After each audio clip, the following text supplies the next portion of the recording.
NBC's coverage of the UAW-GM Quality 500 is brought to you by UAW-GM, assembly line to finish line, teamwork wins. By Coca-Cola. Coca-Cola salutes baseball's Iron Man. Congratulations, Cal. By Napa Auto Parts. Napa, we keep America running. And by Viagra. Ask your doctor if Viagra is right for you. At Lowe's Motor Speedway Charlotte, the field beginning to roll off onto this half track before the start of today's UAW-GM Quality 500.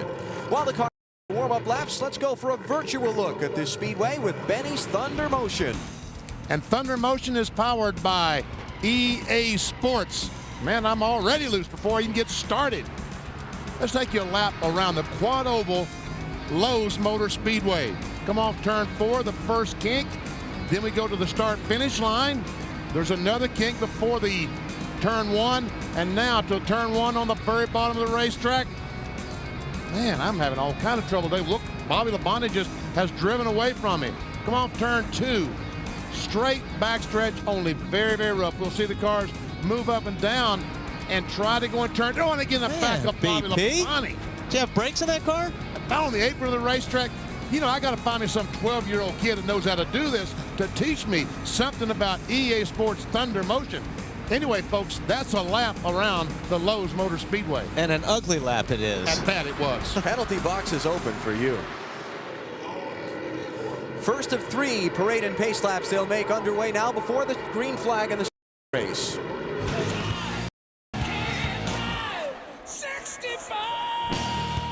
Budweiser, the official beer of NASCAR, is the proud sponsor of the Bud Pole Award, given to the fastest qualifier in each NASCAR Winston Cup race. Jimmy Spencer had the quickest hot ride for the 2nd time this season and the 3rd of his Winston Cup career. Since 1979, Anheuser-Busch has awarded more than $7 million as the title sponsor of NASCAR's Pole Award program. And now the Walmart starting grid for today's race. Spencer and his teammate Todd Bodine will share the front row for Travis Carter Racing. Row number 2, Kenny Wallace still subbing for Steve Park in the Pennzoil car, his best qualifying since last June at Dover, and Ryan Newman. On the inside of row 3, Kevin LePage in his first ride in the 7 car. Tony Stewart on the outside, did not practice his car yesterday. In row 4, on the inside, Bobby Labonte and Mark Martin. Got Dale Earnhardt Jr., the Dover winner, starting in row 5 along with Jerry Nadeau, who finished 2nd at Dover a couple of weeks ago, 2 junior. 6th row, Johnny Benson, lost an engine last week in contention. And Joe Nemechek, who missed the race here in May because he was injured. On the inside of row 7, Sterling Marlin, 5th at Kansas last week. Kevin Harvick finished 2nd here in his first race at Charlotte. On the inside of row 8, Jimmy Johnson in his first NASCAR Winston Cup race, and Stacy Compton. 9th row, Alabama's Hut Strickland is alongside Georgia's Bill Elliott. Bill making his 50th start here at Charlotte today. And the title contenders, top 2 in points, Ricky Rudd and Jeff Gordon, way back in the middle of the field in row 10. In row 11 on the inside, Michael Waltrip. His best finish year is 3rd. And Stuart Kirby, his first NASCAR Winston Cup race, again on the outside. On the inside, Bobby Hamilton Jr. And on the outside, Rusty Wallace. Rusty led 117 laps at Kansas last week before he was penalized for speeding on pit road. Let's try to talk to Rusty Wallace. And Rusty, Benny Parsons, got me? Benny, I got you. Go ahead. Okay, how's the car in happy hour last night? Last night was real good and happy hour. The temperature last night and today are about the same. Track's a little bit hotter right now, so should be a little bit looser. I think we adjusted for that, though. Now, Rusty, remember, when you're going down pit road today and those guys start pulling out, don't speed. And I hear you. I can't believe we lost it last week because of that, but hey, that happens. I hope it's just as good this week as it was last week, Rusty. Good luck to you. Rusty Wallace, 24th starting spot, 12th row for him today. And we look at the final starters in the field. Bobby Hamilton getting the last position on time. And now those who took provisionals to get in, including Jeff Burton. 37th starting spot. He won the most recent race here back in May on Memorial Weekend. I think he's got an excellent race car to try and run to the front in today's race. Final starter in the field is Kurt Busch in one of Jack Roush's Fords, the Charmy car. And there are the 43 who will be in today's race. As we check out the cars that did not qualify, this is big. Richard Childress, a 30 car, and 31. Jeff Green and Robbie Gordon, 2 cars from Richard Childress did not qualify. Also, a couple of cars from the Petty Enterprises, Buckshot Jones and Kyle Petty. Let's get some final stories from pit road before the green flag, starting with Bill Weber. Well, Alan, there have been 83 NASCAR Winston Cup races here at the Lowe's Motor Speedway. 49 of those 83 races have been won by a driver starting in the top 5. In the top 5 starting positions today, a grand total of 2 career Winston Cup wins. Both of those by pole sitter Jimmy Spencer. Could we see a fresh face from the front of the field going to victory lane, or a veteran coming from the back? We'll have to see. Matt? Bill, for the 5th straight race, Kenny Wallace fills in for the injured Steve Park. But here at the racetrack today, Joey Meyer will fill in for the one-team spotter, Stevie Reeves, who was injured in a car accident about 5 minutes from the racetrack. He was taken to a local hospital. The injuries are not serious. Everything looks to be okay. To Marty Snyder. Matt, a lot of attention focused on a young man named Ryan Newman today. Qualified 4th, finished 2nd at Kansas last week to Jeff Gordon. Here in May, he sat on the pole and led every lap he ran but one. Problem is, he only finished 12 laps and crashed on lap 12, finished 43rd. He says, I have matured now. The team is much more mature. To Allen. Set for the start here in Charlotte.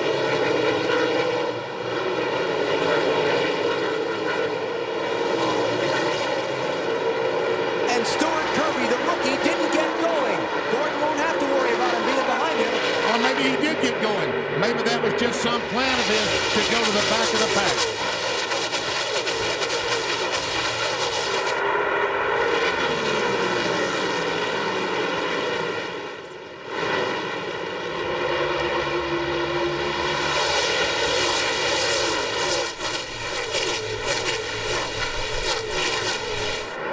Spencer leads. Todd Bodine 2nd. Kenny Wallace 3rd. Ryan Newman 4th. That's Kevin LePage and Tony Stewart racing for 5th. Todd Bodine goes under the teammate of Jimmy Spencer and takes the lead. Still LePage and Tony Stewart side by side there for 5th. LePage in the 7 this week. Stewart in the 20. And we come to the select to start lap 3 in our silent remembrance of all of America's fallen heroes.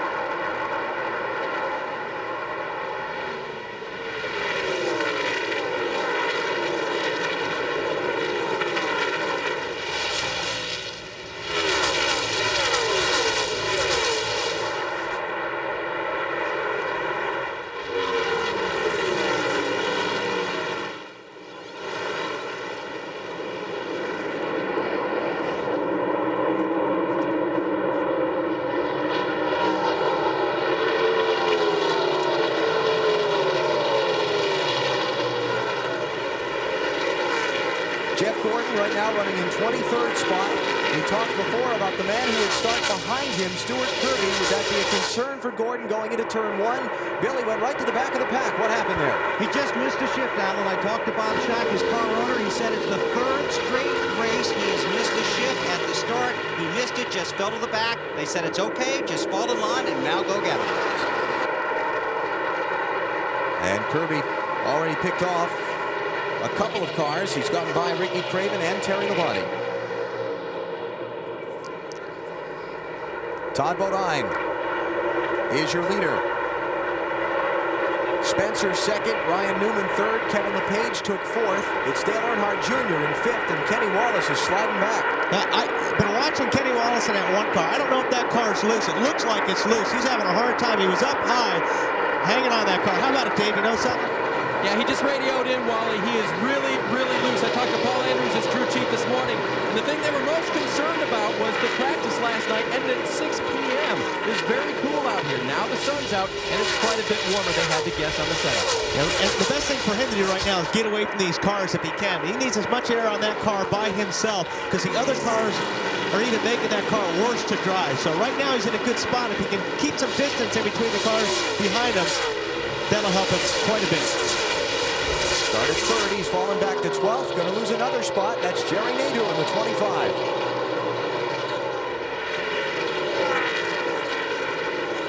Willie Wisner has moved up the racetrack on the outside where he will not have cars right on his rear bumper, or not have to.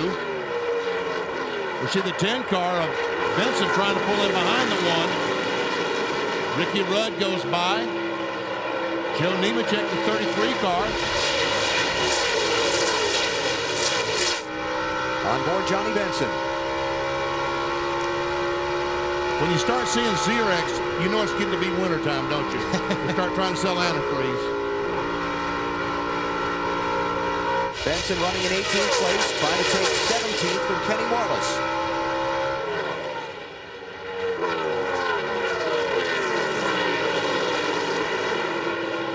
And you see that white and yellow car behind these two, that is Stacy Compton. That's a paint job used about 25 years ago with Rick Hendrick when Jeff Bodine was driving for Rick Hendrick. Marty, what about the paint job? Well, it's a pretty nice paint job, Benny, I think, but this is a critical race for Stacy and his team.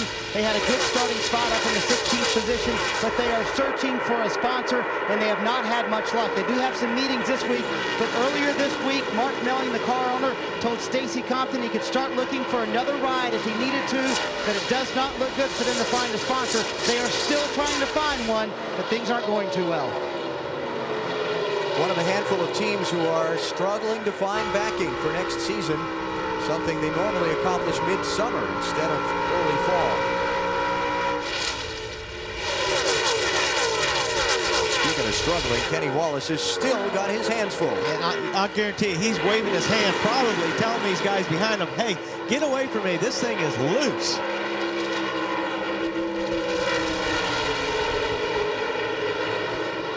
And look at this, Jeff Gordon is the middle of all these cars as John Engrady, the 43, goes by the one of Kenny Wallace. Finally, Jeff Gordon's going to be able to get alongside.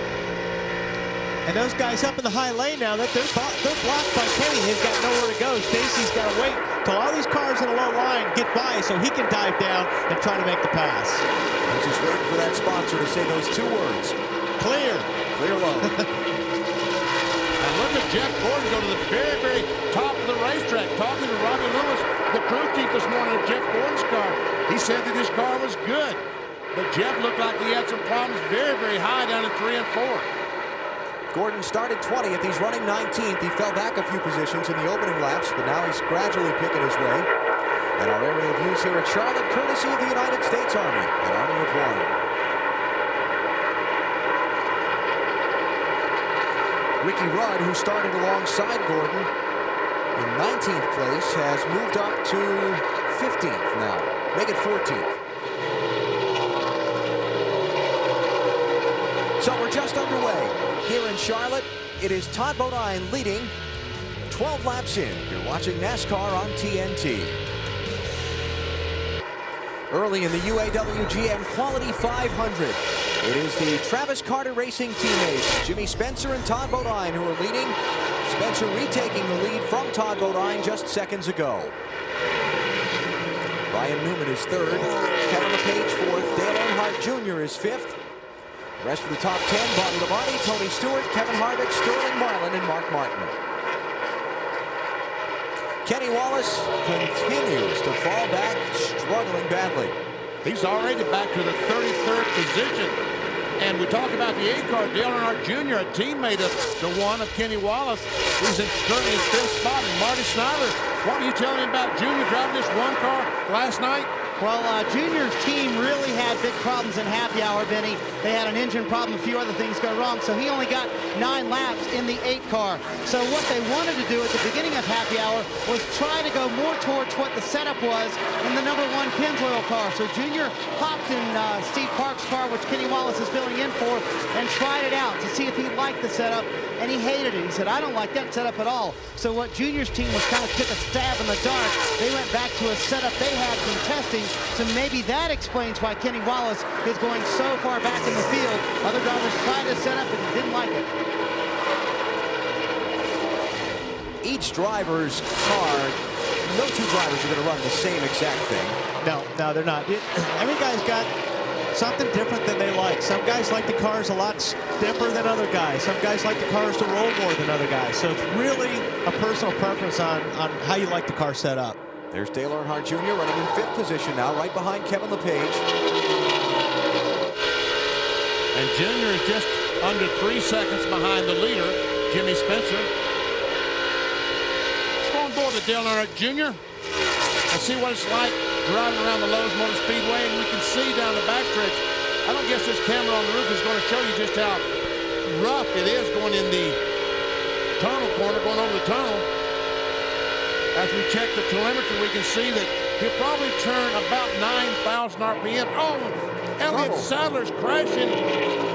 Michael Waltrip barely misses him. That's over in turn 2. And the caution's out. Sadler already had a close call off of turn 4 a minute ago when he was involved in that big traffic jam around Kenny Wallace. Got away with that one when he had to jump on the brakes hard. This one, he's not so fortunate. I see some damage to the nose of his car, like he goes down in the corner and ran in the back of someone, and to try to avoid spinning those cars out, that car out, spun himself out. Elliott started back in 38th place.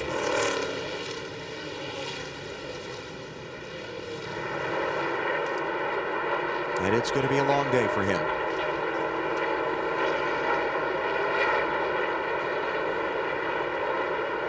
Safety workers there talking with Elliott. Looked like he started to drive it back to the pits and it just wouldn't go. What happened?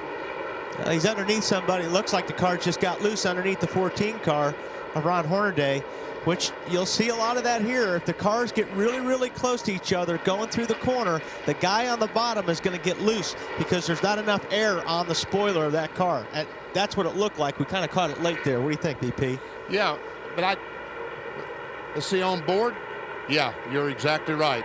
I saw the damage on the nose of his car and thought maybe he had run in the corner behind someone and slammed on the brakes to avoid hitting them and spun himself out, but that was not the case. Just. You think that could have happened earlier in that deal over in turn 3 when they got in that traffic jam? Because he did get in the back of somebody over there. We're talking about that on the hood of his car. 23 laps in. Here come the leaders. Not surprised. Unlike at Kansas last weekend when they were going to run forever on a set of tires, they'll change them as often as they can today. You bet. Bill? Jimmy Spencer is a little loose all over the racetrack. It'll be a slight wedge adjustment, 4 tires and fuel. Watch for guys taking 2 tires. Watch for a lot of traffic on pit road when these guys try to leave. They make the wedge adjustment. They go to the right side. They'll come around to the left, give them the left side tires. Obviously doesn't need much fuel. And Spencer will head back out. Came in as the race leader. Let's go to Marty. 23-year-old Ryan Newman parked on pit road, a little bit tight in the middle of 1 and 2, a little bit tight in the middle of 3 and 4. 1 round of wedge out of the left side. Today Burns. They're still working on Kenny Wallace's car. They made a wedge and a track bar adjustment. Kenny said, as we've already reported, loose big time, no grip at all, and he's gone. The 12 car, Mike Wallace, 2 tires.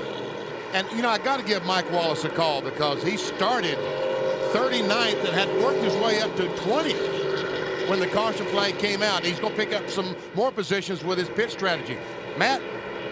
Benny Dale Jarrett entered pit road in the 17th position. He took on 4 tires. They made a track bar adjustment. His car was loose up off the corner on the low side. When he would try to go the high line, it would shove the nose. He made a track bar adjustment and just 4 tires. No air pressure or wedge.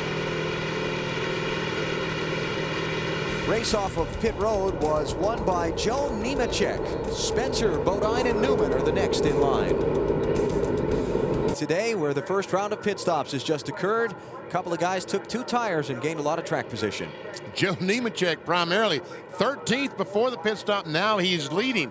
But how long can he stay out there? Yesterday in the Busch Series race, 2 tires were not the way to go. Mike Wallace also 2 tires on his stop.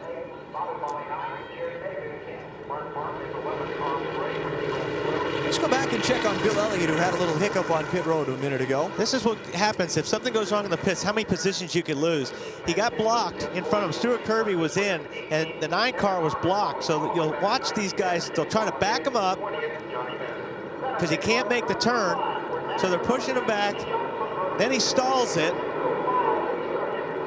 Then he finally gets going. He's lost 20 spots there. That just a little slip like that. Elliott back in 35th place. He started up in 18th. Go green.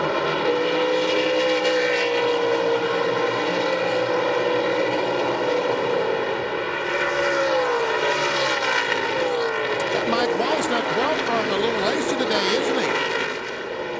trying to take 6th place.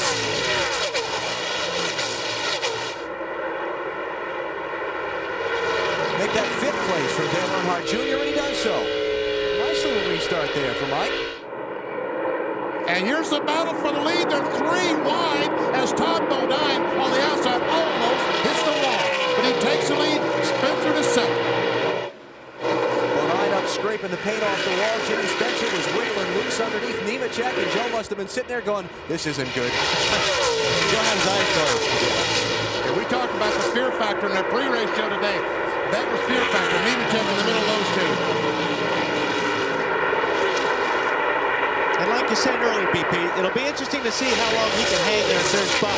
Because 2 tires is not the way to go here, especially when everybody else is taking on 4. But it's a great way to pick up a bunch of spots, and that's what they did in Denver. Ryan Newman, 0-2 car, finished 2nd at Kansas last weekend, hunting around for a spot. And 28 car Ricky Rudd is suddenly off the pace dramatically. And he has a bunch of cars jammed up behind him. Another car BP that looked like he may be loose right now. Rudd 2nd in the championship, to Jeff Gordon coming into the race, 222 behind. 8 races to go. Can't have a bad day. Cannot have a bad day today. Looks like Rudd has now moved up the racetrack to that high groove and is able to maintain the speed a little bit better. As I say that, Jarrett goes blowing by and Andretti tries to. Ricky in 21st spot now.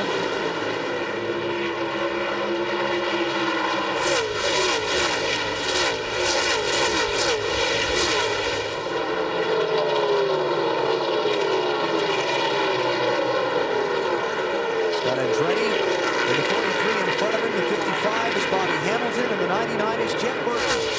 Trying to pick his way up from 37th starting spot.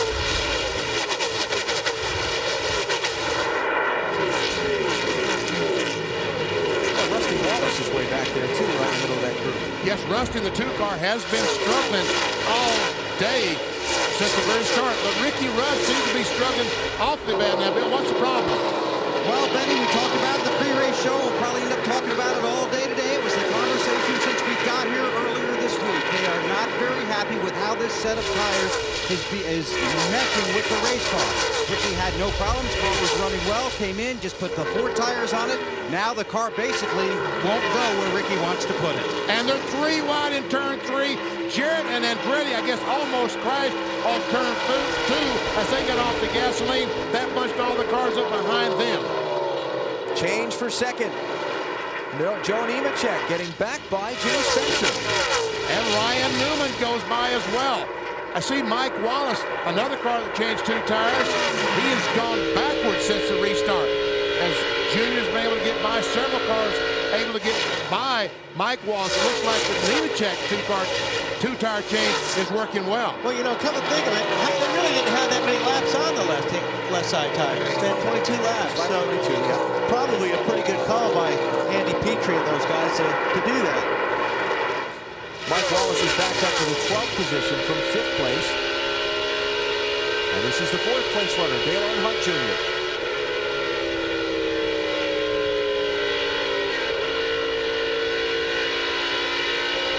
That bump down there right between 3 and 4 is a handful, especially when the tires start wearing on these race cars. Let's get more on Joe Nemechek's team's call to just get right side tires on their stop. Marty? Yeah, bold call, Alan, and I don't think they knew how the car was going to react. He was loose before. Cars seemed to be coming in pretty. And remember yesterday in the NASCAR Busch Series race here on TNT, Nemechek was one of the cars that took no tires and stayed out there. So they're really surprised the car's working this well right now. They did make an air pressure adjustment, and it's really coming in. Although Ryan Newman and Dale Earnhardt Jr. just passed him on the racetrack. That was a moment. Yeah, there you go. Yeah, that was a moment.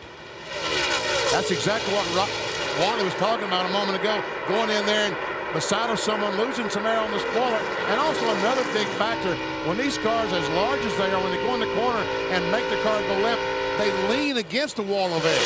And when the car's on the outside of you, you don't have that wall of air to lean against, along with the other car taking some air off the spoiler, and they become very, very loose. Sterling Marlin in the 40, Tony Stewart in the 20, both going to tag team to get by Nemechek. At 33 with a big wobble down there, getting into turn one. We keep talking about loose. We'll talk about loose and tight. Let's go inside our virtual garage and show you what we're talking about by loose. Car goes in the corner, preferred line on the very bottom, and all of a sudden the back end will just kick out. When we say loose, that's what we're referring to. That's exaggerated, but that is loose. Oversteer, another commonly used term to describe that in some circles. There's Jerry Nadeau in the 25 running in 6th. He's gotten by Nemechek. And the slide continues. 48 car Lowe's machine there. That's Jimmy Johnson, his Winston Cup debut for Hendrick Motorsports. Jeff Gordon, the part owner of that car with Mr. Hendrick. Dave? And Alan, I spoke with Ken Howes, who is the competition director at Hendrick Motorsports and tabbed as the crew chief for this effort today. By the way, he hasn't done that job since 1995 when he worked on it with Ken Schrader. But the changes they made to Jimmy, he was just a little bit tight, and they made a track bar adjustment to help him a little bit, but the car's running great.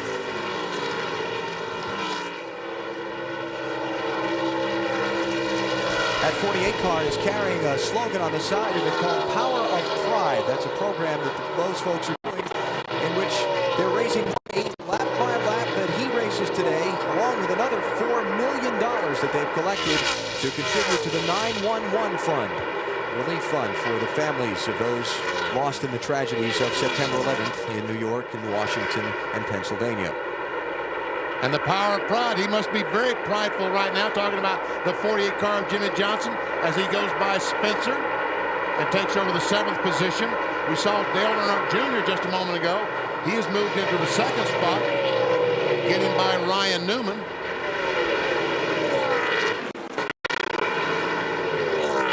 Jeff Gordon trying to creep his way forward right at the back of his group of cars. He's running in 12th spot now. He's just passed Mike Wallace. There's the championship leader. I think Jeff likes that high groove today, Wally. Seems like it's working for him, BP. These guys will start moving around. They'll start looking for a line. Normally, you only get away with that down in turns 3 and 4. Everybody will pretty much stay on the bottom if they can at turn 1 and 2. See the interval from Jeff Gordon off to Todd Bodine, the race leader. And you can see that difference is 6 seconds, and looks like Todd Bodine. No, now Jeff Gordon's go down the straightaway. Must be some good power in that Hendrick engine, because as down the straightaway, he was able to lessen the advantage that Todd Bodine has on his car. He's making some good time in that outside lane, too. Well, when you're up on the high side, you don't really bind the motor down. You don't. When you're down on the bottom at 3 and 4, it kind of wants to kill the engine a little bit. If you can get the car work up high, it's freer, and it actually will be a little bit faster. You should get a little bit more motor out of it if you run in the high groove. Todd Bodine out in front as we watch Gordon try and slip underneath Bobby Labonte for 9th spot. Change for 3rd, Sterling Marlin by Ryan Newman. Several people in the garage area this morning told me Marlin was by far the best Dodge in final practice yesterday. They look to be pretty sporty. Todd Bodine has been out in front for most of the UAW-GM Quality 500. Jimmy Spencer and Joe Nemechek, the other two who fled.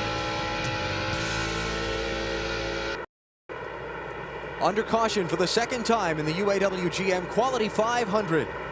Stuart Kirby, Ricky Craven, and Jason Leffler are the 3 drivers involved. And it wasn't his fault, folks. I know you're jumping on this 20-year-old kid, Stuart Kirby. He was just a victim of circumstances.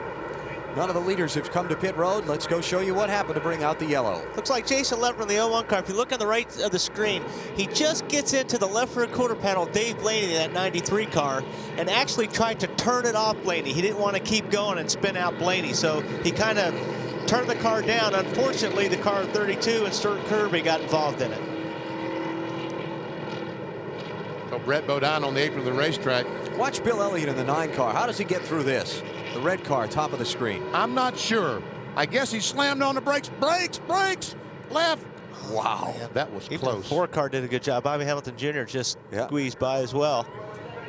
And I'm surprised the 77 car missed a wreck. Usually if a wreck's in front of him, somehow, some way, the car finds the wreck. See right here, the 01 car just gets into 93. Dave does a good job. The 01, Jason just turned that thing down. Unfortunately, like I said, Stuart Kirby and Ricky Craven had nowhere to go. Well, this will be a fun ride. Let's go on board with Bill Elliott through this. All right, here we go, in the corner. Uh-oh, I see his trouble. Brakes. Oh, man, am I good or You did what? a good job. How'd you miss that, BP? Ron Hornaday is right behind the crash. Good job. Hey, that wasn't no good. Back. If you want to see a good job, watch Elliott. And not only did he hit the front, we see the right side tires. Stuart Kirby bounced off the wall just before he got to the crash. Wrong place, wrong time. Marty? Well, pit road is still closed, guys, but I think a lot of the leaders will come down when it does open up. Dale Earnhardt Jr. sits in second, but he's got a lot of problems inside the car. He has a bad vibration that continues to get worse. He said he feels like the right rear spindle is not on correctly or something in that manner, because he says the vibration is coming from the right rear, and that's what the hub hooks to, is the spindle. He also has a loss of power all of a sudden in the engine. They tried changing ignition boxes, and he went to ignition box 2. Now he's back on 1, and he said that's not helping, and he's lost a lot of torque. So he sits in second with a chassis that is very good, but a lot of other problems for Dale Earnhardt Jr. And they changed that. He has not been on the racetrack. Marty, has he been on the racetrack with this engine in the car? He has not, Benny. They had the engine problem during happy hour, and they did not test this engine before the race today. Yesterday was one of the days where final practice was after the NASCAR Busch Series race. Track and don't get off the corner hard and really put pressure on the right rear, then I don't have the vibration that bad. That makes sense. Junior talking to Tony Uri and Tony Uri Jr. For pit road will be open this time, 3800. Do you want to come in, Tony? That's Ty Norris, the spotter. For pitting, 4 tires. What I want to work on is just trying to get a little bit of the push out of the center of the corner, just a little bit.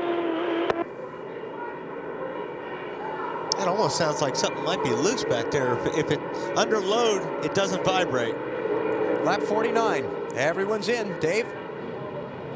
Tony Stewart is going to come in. They talked about making 2 adjustments, a pound in the left rear and a track bar adjustment, but Tony didn't want it to be bad going into the corner. Then they reconsidered. They will make the track bar adjustment. He's a little bit loose. Bill Weber? Todd Bodine is on pit road. It's 1 pound of air pressure out of both rear tires just to try and hook them up a little bit better on the racetrack. Marty? You heard Junior say he wanted to help the push out a little bit. So what they did is they went up a half round on the track bar. That should loosen him up off the corners a little bit. And he's off pit road with 4 tires. To Matt Yoakum. Mike Wallace started 39th, took on 2 tires in his first stop for track position, climbed to 5th, then faded to 13th. His car still loose, so they went down 2 rounds on the track bar, took on 4 tires on this stop. Mike says the car is still very good, even though a tick loose off the corner. 2 drivers did not pit. Kenny Wallace and Bill Elliott have stayed on the racetrack. They have assumed the top 2 positions in the UAW-GM Quality 500. Working the second caution of the UAW-GM Quality 500 at Charlotte after Jason Leffler, Ricky Craven, and Stuart Kirby got tangled up in turns 3 and 4. Had an incident on pit road, too, under those stops a minute ago. Let's take a look. Watch the 28 come out here. Go, go, go, go. You're clear, you're clear. But it wasn't quite clear. He bounces off the side of Rusty Wallace. Now what happens here is more than likely when they got on the track, their steering wheel may have been cocked. And if it was cocked, that means they had to reset the toe. And that's what it looked like. Rusty came in that lap, and it looks like they were checking the toe, BP. That's what it looked like. They were going to adjust the toe in on the 2 as well. And also, it damaged the fenders on these cars. You can see Rusty Wallace. Pit stop is complete. They're going around the left side. Pit stop is complete. He drives around Michael Waltrip and goes on the racetrack. And Ricky Rudd is going to drive out into the side of him. Right there, see the 28? Not much contact. Rusty moves over, but the damage had already been done. He had a car that was outside, so he couldn't move over at the time. And there we see the car. Dave Burns. Alan, he's in for the second time under this. He's yelling. Now Rusty is yelling, tow it out. What they do is what they call stringing the car. They run a piece of string from the front tire to the rear tire and make sure that the tires are straight. They turned 3 rounds on the tie rod the first time, but Rusty was still complaining about the way the car was handling, so they brought it back in again, made a further adjustment, trying to get the car straight. Bill? Dave, Ricky Rudd has been on pit road 2 additional times here to try and correct body damage he has not only to the right front of the car, but also to the left. They came back in, they worked on the fender braces as well as the body, then they brought him in to tape down the hood. So Ricky Rudd involved in that on pit road collision with Rusty Wallace. Let's go further down pit road. Boy, Bill, things are just getting worse for Dale Earnhardt Jr. They think they only had 3 lug nuts tight on the left rear or one of the rear wheels. The suspicion was the left rear, and they are now checking the hubs just to make sure that everything is tight there and trying to diagnose this vibration problem. They did tighten the lug nuts. Actually, they were on the right rear. I apologize, but they did tighten those lug nuts that were loose, and they were checking where the vibration might be coming from on the hub, and don't think they found what the problem could be for Dale Earnhardt Jr., but he lost a lot of spots coming back down pit road. And another stop for Rusty Wallace. See the steering wheel? You know, the spokes are straight across, and that's what the driver is looking for. He wants that spoke straight across. If it's like that, he knows that the toe end is off, that something is bent and they need to correct it. If you're not familiar with the term toe end, more commonly referred to on your passenger car as front end alignment. That's part of the front end alignment. Yes, caster, camber, and toe end. Well, he better hurry. He doesn't lose. Speed, Rusty. He better speed now. This time. Speed, Rusty. Come on, gas it. You don't have to worry about it. Gas it. Oh, he went down. You just go to the end of the longest line. No, he got stopped. He's got to hit the stop sign. Lap. Oh, he's hot. There's a line on the outside wall on the front stretch. When the pace car gets to that line, that sign goes from go to stop, and you have to wait till the field comes by and rejoin the end of the line.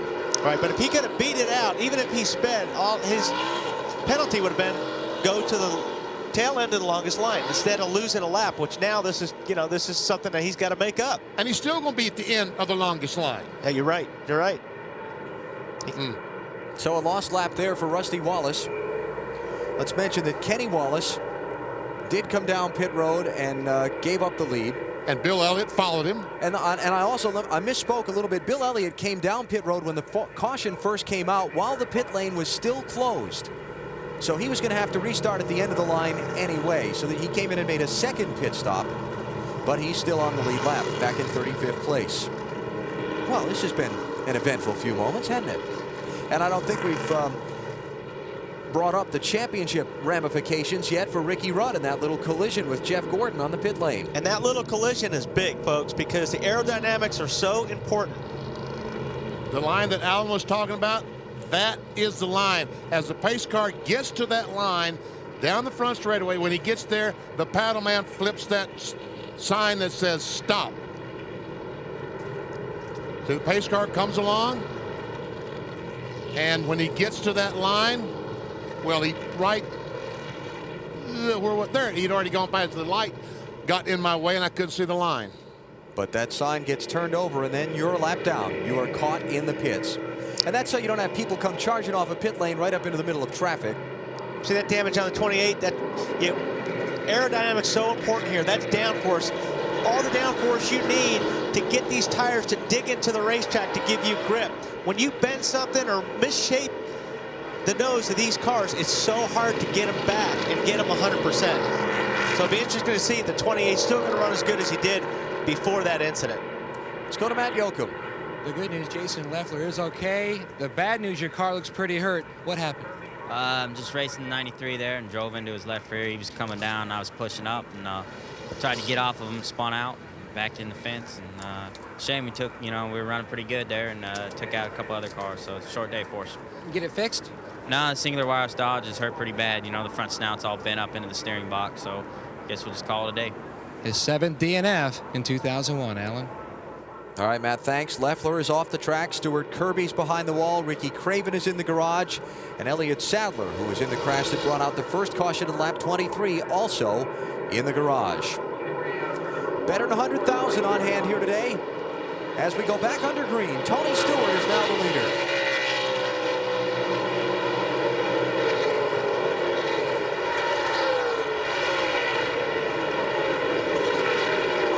Sterling Marlin, you know, what's up with this 45? It just seems like he never gets a really good restart. You're right, BP. Could have lost the race, or it may have been one of the reasons he lost the Brickyard 400, because he didn't get a good restart. And we see Todd Bodine trying to go by on the outside. Bodine the leader before the pit stops. Moves to second. At Indy in the 45, I think he had some vapor lock when the fuel just boiled, and he got some air bubbles in there. But as cool as it is here, you would think they would not have that situation. Matt, what about the 40 car? What are they saying? Well, Benny, one of the problems they've had all year is the restart issue. So they actually, after Indy, went to Kentucky and worked on a lot of different transmission gear ratios, trying to find the right gear ratios for the restarts. They thought they had the problem fixed. Evidently, they didn't. You know, if you don't have quite the right gear, Benny, you know, if you've got a tall gear, you've done it, we've all done it. You got to ride the brake. If you're in first gear of the restarts, you need to ride the brake and push on the gas as much as possible, so when they do throw that green flag, you got the RPMs up. It's real difficult if you have a tall gear, and that may be some of the 40's problem. As a matter of fact, I talked to Tony Glover this morning, and you're right, Wally. They do not have as much gear in the back of that car as some of the other cars that I talked to. Marlin running in third, behind Tony Stewart and Todd Bodine. He's ahead of Mark Martin, who's now in fourth. Ryan Newman is fifth. And you see Martin there pulling down to the inside and letting Newman go on by to pick up a spot. Looking down on Charlotte from the U.S. Army Skycam, an army of one.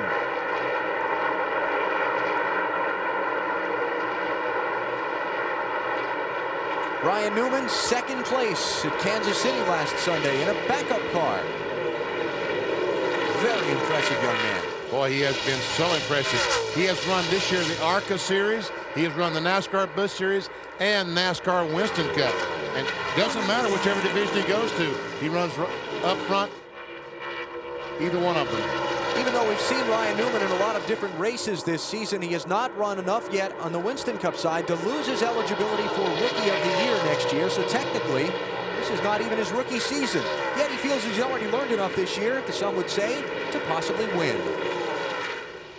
There's some things at the beginning of the year that you don't realize you're not doing right until you've done that made that mistake, and be it spinning out when you're in the lead, or misjudging a lap car, or doing simple things as far as coming down pit road too fast, or things like that. I've learned a lot, and I'll continue to learn a lot, but I've learned so much that I think now as a team we're definitely a lot stronger. And he said the key word right there, as a team. That whole team is a lot better than they were when they were here back in May. And Ryan referring to a couple of specific things that happened to him. He qualified on the pole for the 600 here in May at Charlotte, Coca-Cola 600, and was leading when he spun out and crashed at lap number 11. And then he was racing for the win in the NASCAR Busch Series event at Chicago in the closing laps when he came up on a lap car and misjudged it and ran over him and ended his chance to win. Marty? Well, Alan, part of that maturing process for Ryan Newman that you speak of was learning how to be good on the long runs. Such a big key here in the NASCAR Winston Cup Series, and of course the NASCAR Busch Series as well. And they went about doing that at a test at Dover. They know the kid's fast, and he's got fast cars and fast equipment, but they wanted to teach him how to pace himself, how to be good over a long run. And at that test at Dover, they spent 2 solid days, almost 1,000 miles, working on nothing but long runs, trying to pace yourself over a long run, make your car good at the end of the run, and they've really done that here lately.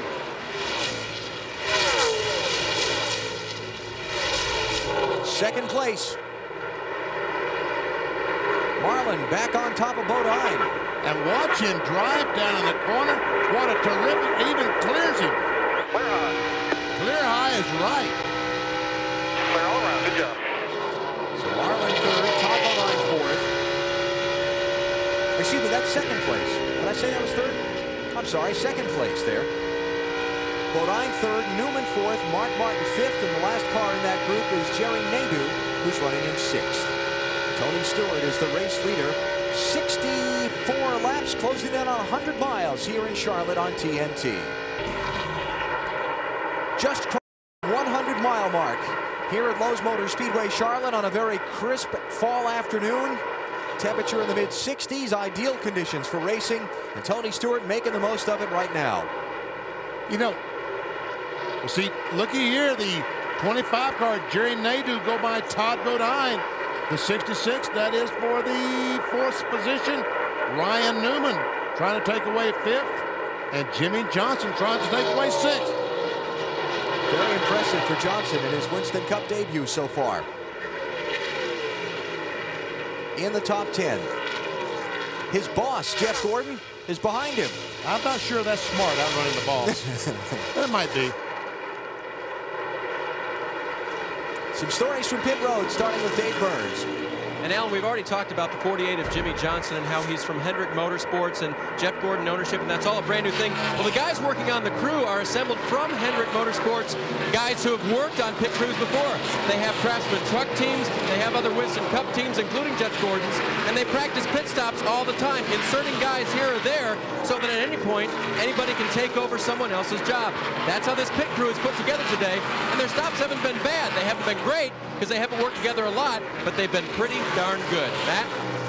Dale Jarrett is currently riding in the 10th position. Standing in his pit is Rick Mast, still in his street clothes, which is good news for Dale Jarrett fans. DJ reporting in, he feels very good inside the race car. Reporting in about his race car, the car is neutral and good. No changes on the last pit stop, just 4 tires. To Marty Snyder. Well, Matt, Dale Earnhardt Jr.'s team finally diagnosed the problem with the vibration. They think it is a warped brake rotor in the right rear. When Junior hits the brakes, he feels the vibration. About 15 minutes ago, a very animated team meeting led by Tony Uri Sr., in which he charged his guys up and also told them to get their head back into the game.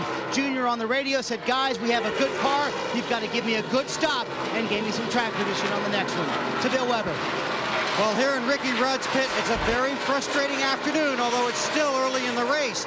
Ricky had that contact on pit road with the 2 and the 92, so I climbed up on top of the pit box to ask Michael McSwain, his crew chief, how bad is your car? He looked at me, and I just climbed back down. They've got the aerodynamic damage, and they have some handling problems, basically based on their setup. But McSwain is always cool under pressure. He said there's a long way to go. But Ricky's got a long way to go to get to the front, too. Yeah, sure does, Bill. Ricky was back in 35th place when they came off of pit road after the restart. He's gained a few spots, but it's just ironic that it was a 28 and a 2 that hit after the problems they've had over the last month or so. Yeah, remember back in Dover, Ricky Rudd was leading the race. He came up to put a lap on Rusty Wallace. They made contact, and then Rusty spun Ricky out.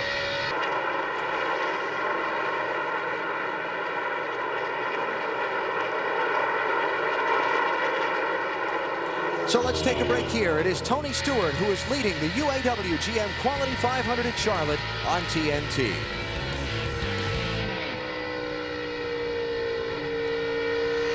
.334 laps complete. Lowe's Motor Speedway, Charlotte, and the UAW-GM Quality 500 on TNT. Our Wendy's race menu, the race for the championship moves to the short track in Martinsville, Virginia next Sunday. Gonna be a lot of fun. You want to see some fenders get mashed up? Be with us at noon Eastern time on NBC. We don't worry about aerodynamics when we go to Martinsville. We will 2 weeks from now. Talladega, the world's fastest speedway, coming up in a couple of weeks. Hope you'll be with us. Tony Stewart, your race leader, about to come by Joe Nemechek, who's just come off the pit lane after a green flag stop. He's all the way back in 39th place. Marty, what happened? Well, Alan, they came down pit road because they had something stuck on the grill of the race car. Now, normally, a piece of paper, if something gets stuck on the grill, it'll come off because of the wind. But what was stuck on the grill was a windshield tear-off from someone else's car. Problem is, the back side of the windshield tear-off is sticky. It has glue on it, so it's stuck literally to the front of Nemechek's car. The temperature shot above the red on the gauge. They think it was above 260 degrees. Their concern now is that the engine may have been harmed. Perhaps they've lost a head gasket on the number 33 car.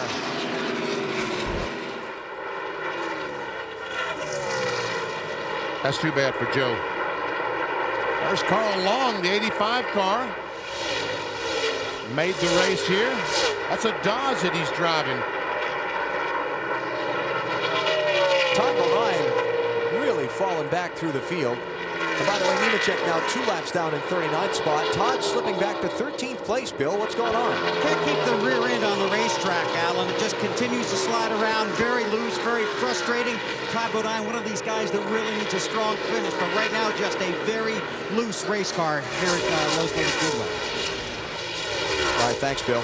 Again, Todd back in 13th and being closed on, actually 14th now. Bobby Hamilton's gone by him. He's being closed on by Dave Blaney.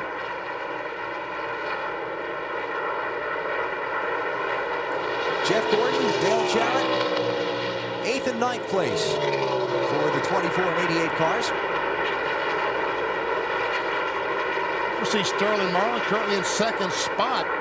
And, you know, we talk about Dale Earnhardt Jr. and the brake rotor they think might be out of balance. We have a chassis cam on board the Coors Light Dodge of Sterling Marlin. And here is the brake rotor that we're talking about. And it spins at considerable RPMs. And if it's out of balance the least little bit, you will get a tremendous vibration.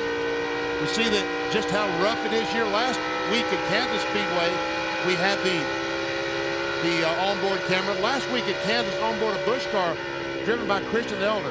And see how little movement.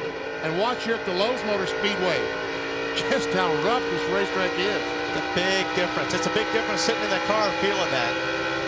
Very bumpy here, especially there's a pretty big bump going in between 3 and 4. There's also a bump down in between 1 and 2.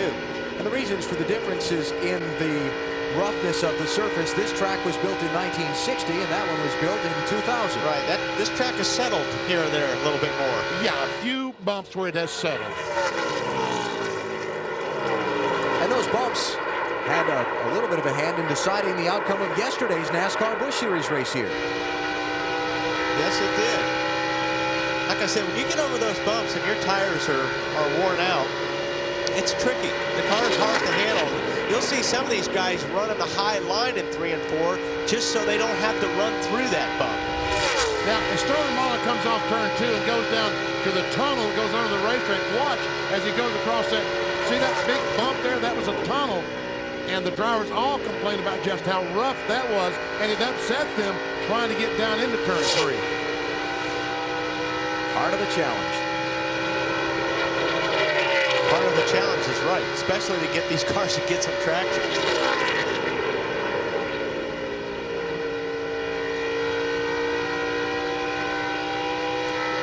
Is he running what is that? Is that a rear bar he's got hooked up right here? Yeah. It's right here. There's probably a bar there. I doubt very seriously that it's hooked up. And you see this, see the fan belt and the pulley there? That is a pump that pulls the fluid out of the rear end, goes to a radiator, cools it, and puts it back. They have to cool the fluid in the rear gearing, otherwise it would just overheat. And I mentioned the bumps in turn 3, partly deciding yesterday's NASCAR Busch Series race. Matt Kenseth was trying to stay in front of Greg Biffle, sailed his car off into turn 3. It started to get away from him. He hit the bumps, and it completely got away from him. And Biffle went on by to score the win. Closing in on the 150-mile mark here in Charlotte. Race for the lead. Sterling Marlin has stepped it up. You talk about stepping up. How about taking the lead off turn 4?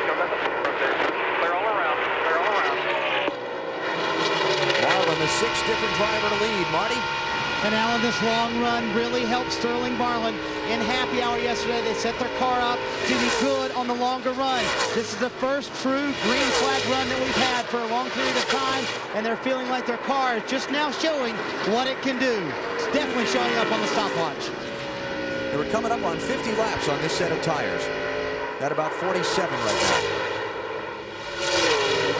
Bobby Hamilton Jr. driving the 4 car this week. Let's find out what's going on on with Stewart's camp, Dave? I just talked with their crew, Alan, and I asked, why is he having trouble now? And the only word was, the car likes clean air. And since he's been in all this traffic, they say that is why Sterling Marlin has been able to catch him.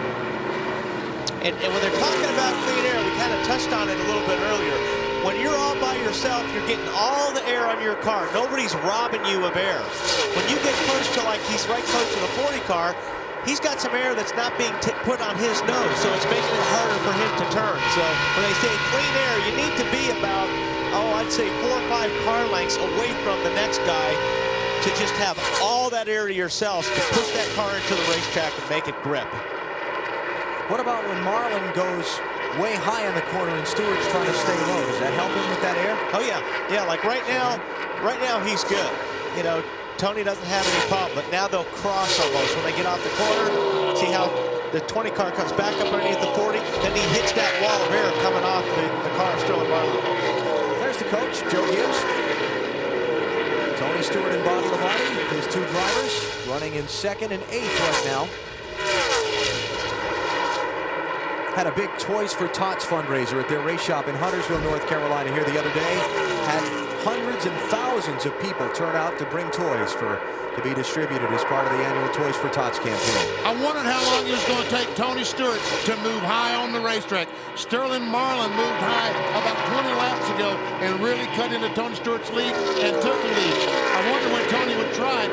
He tried it down that time. I don't think he liked it. Look how much ground he lost. Yeah, I don't think that worked for him, but that's what you got to do, especially when you're following a guy and you see him in a totally different line. You say, man, I've got to try that line.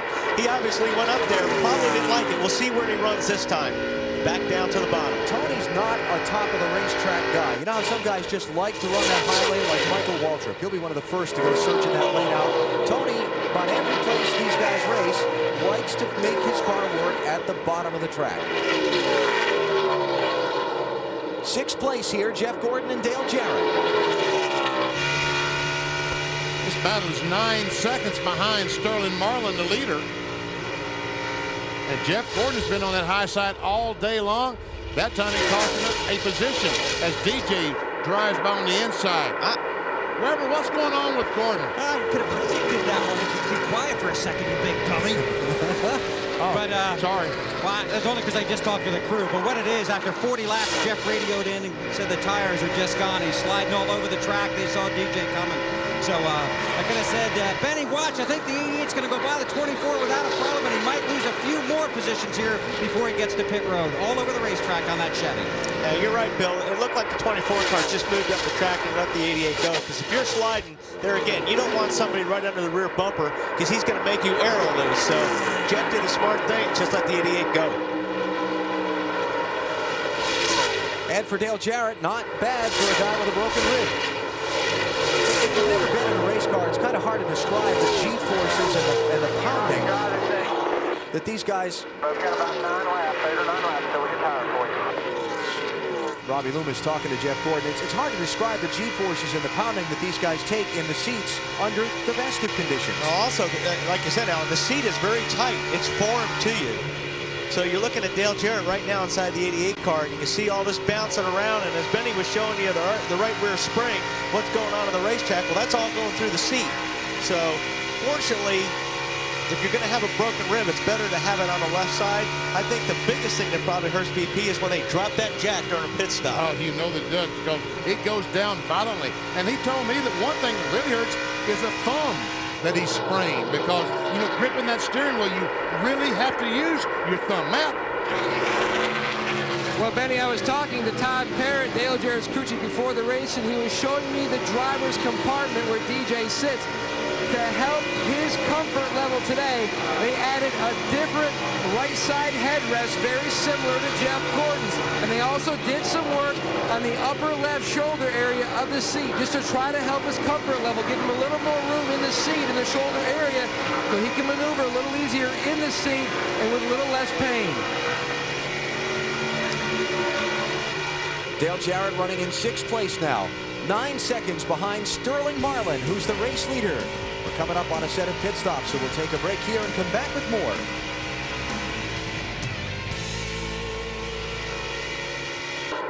Jeff Gordon is on pit road under the green flag. Bill Weber.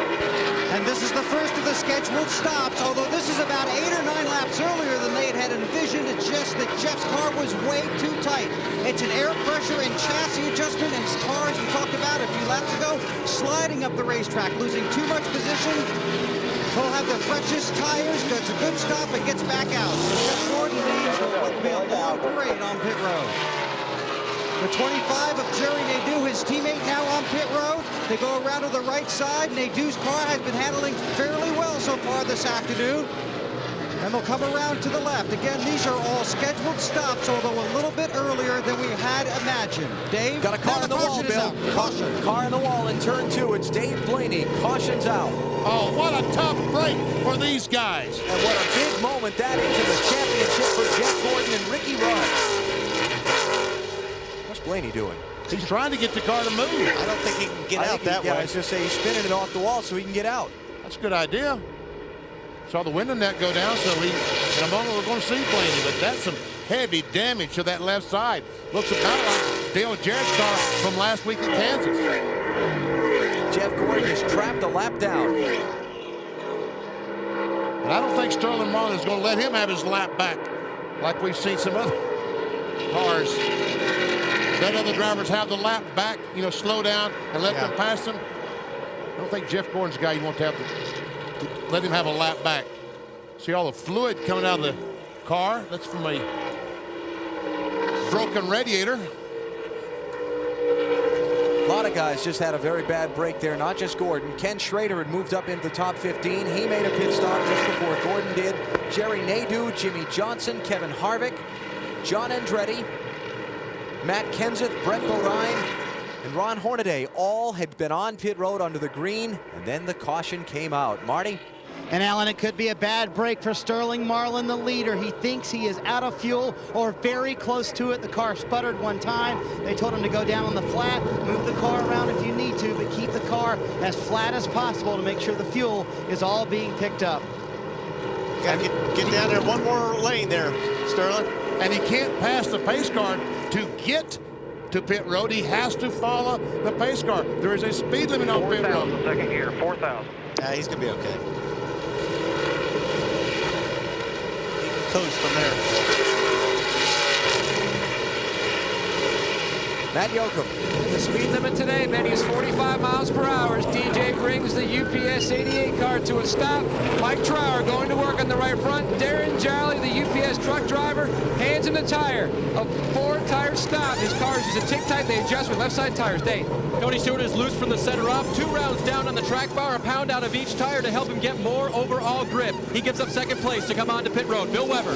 Mark Martin's crew fired up. It's a chassis adjustment, just a tick. Marty? Sterling Marlin is here. He made it all the way to pit road. They made one wedge adjustment. The car very good for Sterling Marlin, and a quick 4-tire stop for the Coors Light guys. And Sterling wins the race off pit road just barely. And Mark Martin's crew, great stop. They get him off, it looks like, the 3rd spot of the cars that made their pit stops. Excellent work by Dale Jarrett's team. Going to get him out 4th. Oh, this is going to be interesting when we throw the green flag, because those cars that just pitted, Jimmy Johnson, Jeff Gordon, they're all going to be in front of the leaders, trying to stay on the lead lap. That's right. They'll be on the tail end of the lead lap. This track position is so important here in racing. Anymore, this Winston Cup field is so competitive. Every spot you can gain or hold on pit road can be critical. And Sterling Marlin's team pumped up over their performance.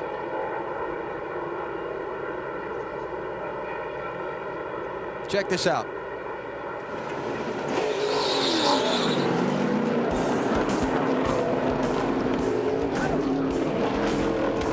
Good job, guys. Marlin holds the lead here in Charlotte. We're back after this. Championship standings as the Busch Series heads to Memphis next weekend. Kevin Harvick cannot lose the lead in that race. Jason Keller swapping the number 2 position with Jeff Green. They've only got a few races left to try and overtake Harvick for the Busch Series title. Craftsman Truck Series update now. Trucks ran at Texas Motor Speedway on Friday night. I heard that Riggs and Rutland had trouble with just A few laps to go, running 1-2. Jack Sprague finishes third and gains on both Rutman and Riggs in the championship. And Travis Quapple, the Wisconsin rookie driver, scored his first win in that race. Dave Burns. Alan, this is Rusty Wallace's third pit stop under this caution. The first 2 times they worked to try to straighten the front end. It was very, very tight on that last run, pushing through the corners, difficult for Rusty to drive. They now put on 4 fresh tires and hope they've got it even better for him. He's still only 1 lap down, and we've seen drivers come from laps down before to win races. He better hurry, because they're going to get the green here real quick, so he's going to be... And don't speed now, Rusty. Yeah, don't speed now. Now, the leader is Sterling Marlin. He is the 5th car back in the outside lane. There's Sterling. No, I think it's this. You got it? Oh, yeah. Right here. Yeah, I had Kenny Schrader the leader. You've got the 25 of Navy, the 48 of Johnson, Gordon in the 24, the 29 of Harvick, Schrader in the 36, and Andretti in the 43 did not pit. They stopped under the green, stayed out. They're on the tail end of the lead lap in front of Marlin. And you see at Williams race chase, all these cars in front of the bubble, the leader, trying desperately to stay there. And the 40 car again did not get a very good restart. Tony Stewart right behind Marlin is pressing him for the lead. But they're wrapped up in that heavy traffic. Now Jeff Gordon and all those guys in front of him, what they need is to stay in front of Marlin, get a caution flag. The pace car comes out in front of the race leader whenever the caution flag comes out. That allows them a free pass to make up the full 1.5 miles. And you see the Sterling Marlin 190 miles per hour when he goes down into turn 1.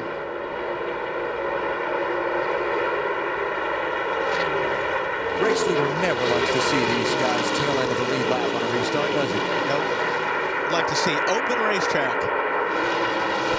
Especially, you know, I don't know if Tony is going to have more of a problem than Sterling, because Tony doesn't like cars around him. He likes to be in open air, so it would have been better if they had a clean racetrack in front of him, especially for the 20 car.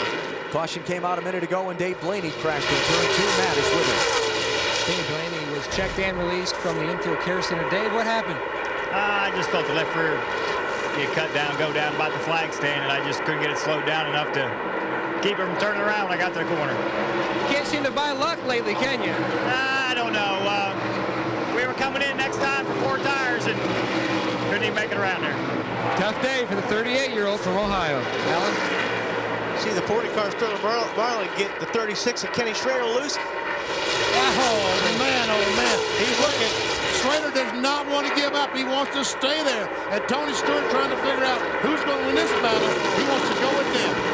Schrader in the 36 had started 34th and moved into the top 15, made the green flag pit stop, then Blaney crashed. That's what's trapped him in this position now. He's in 25th. And he's desperate to stay in front of Marlin. And Schrader's not the usual yellow M&M's car. They're celebrating Halloween with this car and paint job. Matt Kenseth, the 17 car, alongside Tony Stewart. Kenseth also a lap down. He made a green flag pit stop before the caution. Matt's back in 26th. The guy that's not a lap down is Mark Martin, sitting there in the 3rd spot right behind Matt Kenseth. Battle for the lead. Tony Stewart alongside Sterling Marlin down to turn 1. First time today, Stewart. Second time today, check that. Stewart is left. He was out front for 45 laps earlier.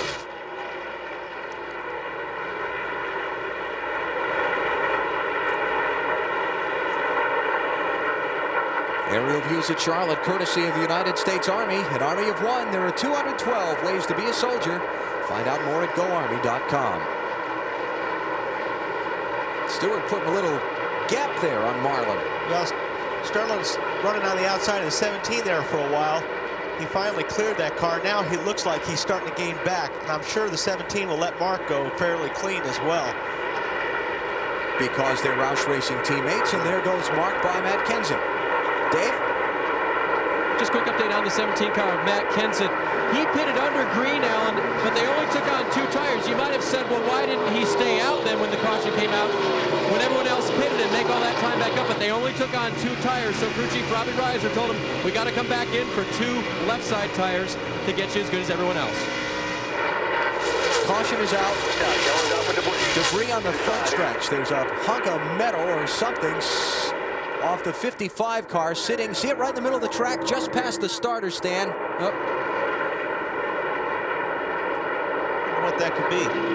There it is. It's like the exhaust system. Looks like the insulation. The insulation for the exhaust system. Yep. Yeah. Oh, it's hot. I know that. Yep. Oh, look at that. Oh, he's hit the wall. Yeah. That's why the insulation's out of it. That pipe is loose. See him up there high. Looks like up there in turn 4. Yowza. Got just a little bit loose, and when he corrected it, had to move up the racetrack. And unfortunately, he was way too close to that wall to move up the racetrack. They'll probably have to come in and fix that. That tailpipe hanging like that won't last long. Probably have to check the front and rear end alignment, too. He rearranged it a little bit there. Yes. Big break for Jeff Gordon, Jerry Nadeau. Let's see, who else was in that group? The 43 car, the 29 car, Kevin Harvick. And Ken Schrader. Remember, he fought so hard to stay in front of Marlin. He was in front of Tony Stewart when the caution came out. They all get a lap back. Jimmy Johnson, I forgot about him. Another guy that got a huge break. How about Gordon? Does he have the luck or what? And these guys are not going to pit, and Jeff Gordon and all those other cars will pit and get 4 fresh tires. You're absolutely right. Now's the time to do it. They've got nothing to lose. They're already in the back. Exactly. So they might as well pit. And here they come.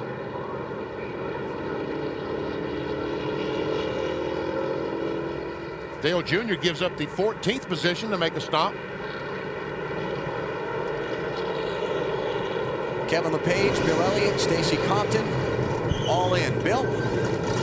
Well, you can imagine how good these guys feel right about now. Jeff Gordon on pit road. This is a simple 4-tire stop, and they will make a slight chassis adjustment. Able to really make a big gain here by that caution coming out, getting back on the lead lap. Marty? Dale Earnhardt Jr. running 14th, comes down pit road, and terrific stuff for these guys, Bill. Very fast stop. The chassis, again, has been very good all day long. The vibration, for the most part, is gone for Dale Earnhardt Jr. He still just might pull this thing off, guys. So Junior, Gordon, and all the others rejoin the chase. And again, I come back to the luck for Jeff Gordon. It all worked his way. This could be huge. Come December time, the latter part of November, we go to New York to the Waldorf and crown the new champion. This could be big. Coming up on 200 miles in the UAW-GM Quality 500 in Charlotte, Tony Stewart is your race leader on TNT.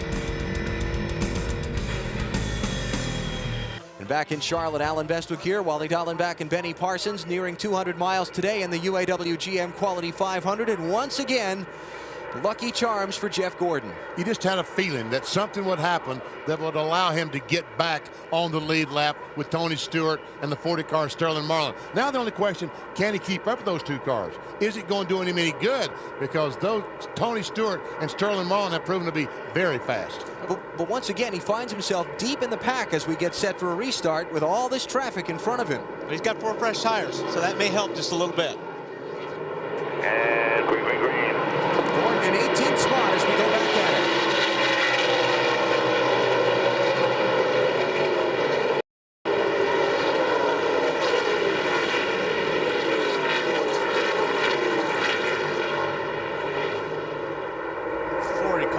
Just not getting a restart. And there's Jeff Gordon on our Williams race chase, way in the back of the pack. Wow, that is some traffic to go through. That's almost as bad as Monday morning around here on I-85. Still say he's lucky? Well, He not getting that. He's on the lead lap. That's lucky.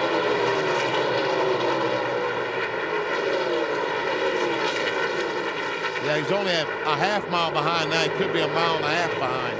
Gordon up to 17th place now. Ricky Rudd running in 13th. Remember the damage from the pit road bounce off with Rusty Wallace earlier. Rudd has managed to keep his car in contention. And while we watch this big angry snarl of cars trying to make their way through traffic, Let's mention that Jeff Burton has run from 37th starting spot all the way up to 9th. And Kurt Busch started 43rd and last. He's up to 6th. Jeff Gordon trying to follow his teammate. And another teammate, Jimmy Johnson, right on his back bumper. 3 cars from Hendrick, trying to run down through the rest of these cars. Dave Burns. And Benny, can you believe it? Jimmy Johnson so far is having the same luck as his new car owner, Jeff Gordon. When that caution came out, that also allowed Johnson to get back on the lead lap because he too had come in for a pit stop under green and had gone a lap down. The luck seems to run deep in this team. Ricky Rudd slid way up off of turn 2 as we watch Dale Jarrett take 4th spot for Mark Martin.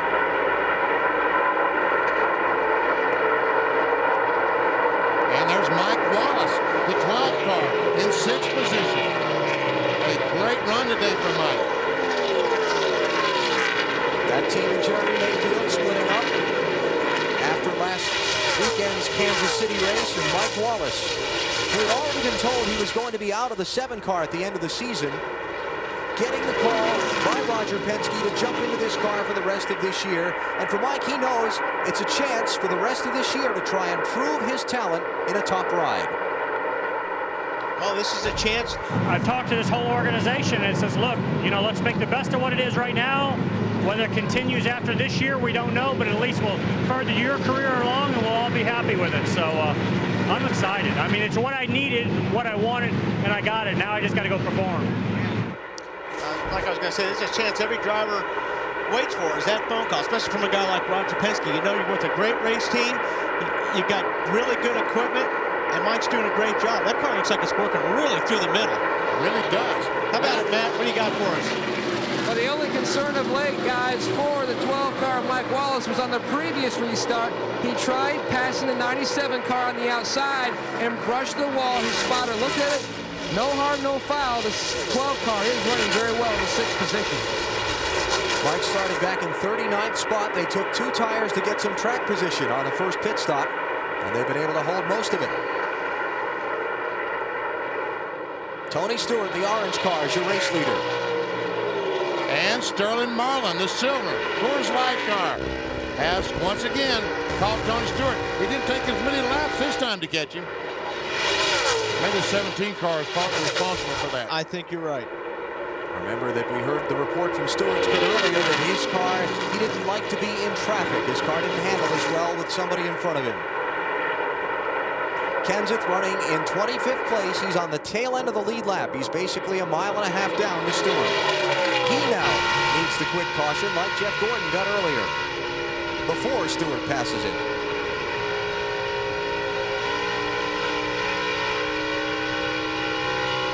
He's got about 3 cars lined up underneath him now in the draft. This is where the draft really comes into play. That's Jimmy Spencer, the 3rd place car, right with the top 2.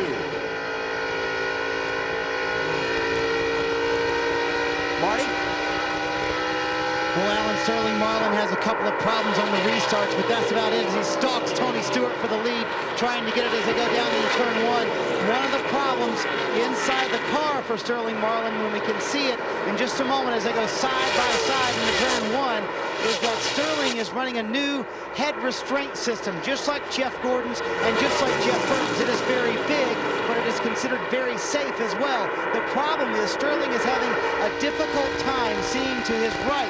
So when he goes in a corner side by side, like he just did with Tony Stewart a lap or so ago, he has problems seeing that car up and to the right.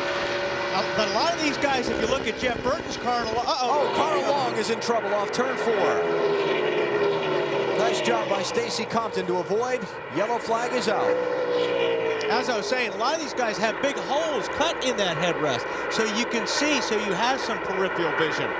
Let's see if Matt Kenseth can catch Sterling Marlin to get his lap back. Doesn't look like Sterling's going to let him.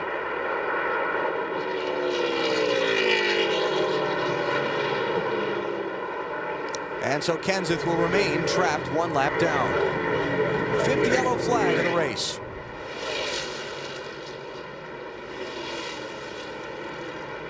Just past 200 miles now. One thing about the caution flags today, they've been at regular intervals. Very convenient for pit stops, huh? top right of the screen. He just got up there, and that loose stuff looks like. I tell you what, he fought that thing every inch of the way, didn't he? Yep, and he kept it off the wall too, which is a good thing.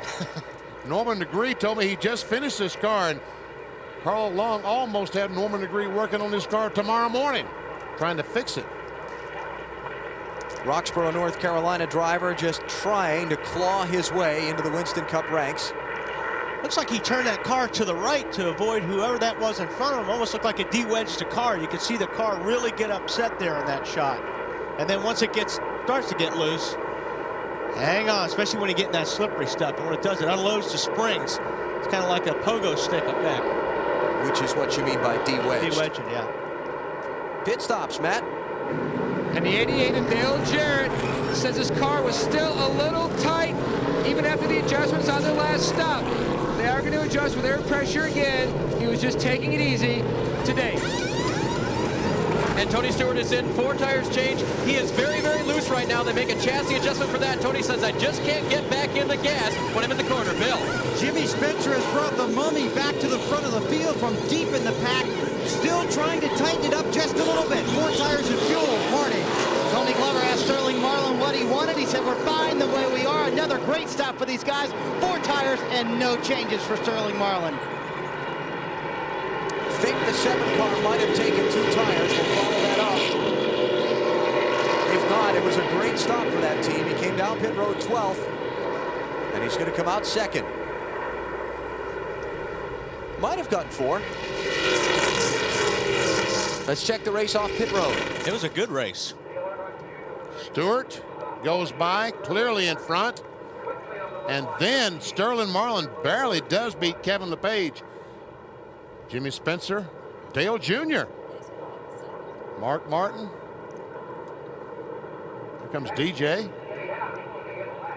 And then, ooh, that's close. Jeff Burton and Mike Wallace there.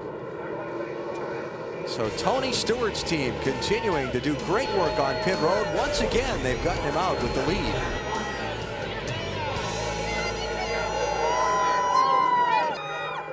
Earlier today, the news that action has begun overseas.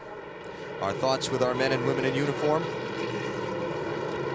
while those of us at home go about our business. And today the business is NASCAR racing. Let's check on Kevin LePage's pit strategy. Marty? Fuel only, Alan. No tires for Kevin LePage. They only had 16 laps on their tires. Red Dog, Buddy Barnes, the crew chief here, said the tires had just started to come in. Also this week on the team, they have Brad Parrott, who has just left the 88 team of Dale Jarrett's to come and help these guys out. He is serving as a consultant for this weekend. Leader is Ward Burton, did not pit under the caution. Oh, boy, look at that. Who's that shooting up on the right-hand side there? Is that Wallace. Mike Wallace? Yeah.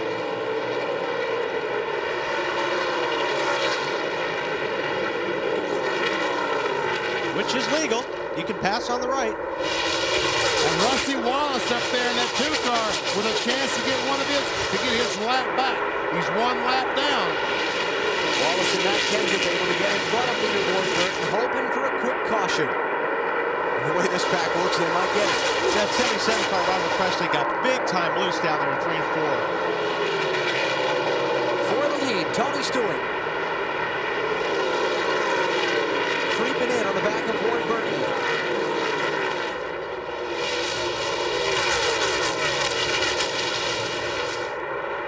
About every time they've come down pit road, Stewart's team has gotten him off in the same or better position than he came in. It's been a great job for them today. How about Ward Burton's pit strategy, Dave? And it was not to pit, of course. Ward stayed on the track. They only had 15 laps on that set of tires. They had come in at lap 127. And so Tommy Baldwin, the crew chief, made the decision to stay out. The time before, they did make a chassis adjustment to try to get Ward just a little bit. He starts out loose and he tightens up, and they tried to correct that the last time they were in. Well, that's almost where you want to be. I think, you know, you want to start out a little bit loose, because as you burn the fuel off, the cars will get tighter. It will get harder to turn them. You'll lose grip in the front. There's a lap back, Stand forward, buddy. Every crew chief you talk to in the garage here will tell you that's why the drivers make the big bucks, those first few laps. as loose as these cars have to be. Nerve-wracking to drive. What's that? Nerve-wracking to drive that way? Yeah, it is, especially if the pressures are down on the tires. If you got low pressures when you start out, these cars, you can see how much they move when the pressures are up. Well, it's twice as bad when you've got low tire pressure. What happens, these cars, they put a prescribed amount of air in the tires, pounds per square inch. I think the prescribed right front tire pressure here is 46 pounds. As the cars run, those tires get hot, that air pressure starts to build in the tire. And there's been a lot of talk about these guys feel like these tires might be a little bit too hard, which makes it even tough traction-wise. See, this morning, those are the numbers that Goodyear prescribes, that the air pressure they put in the tires. Crash off turn 4. Ryan Newman is in it. Jimmy Johnson. You got it. You're going to be fine. Just get it in gear. Keep it rolling. Keep it rolling, Travis. There's Johnson. Winston Cup debut. And is Ryan Newman's car stalled? Sure looks like a BP. Doesn't look like it's injured, just looks like it will not start, and he is going to get lapped. Gotta go. Starter won't engage. Starter will not engage.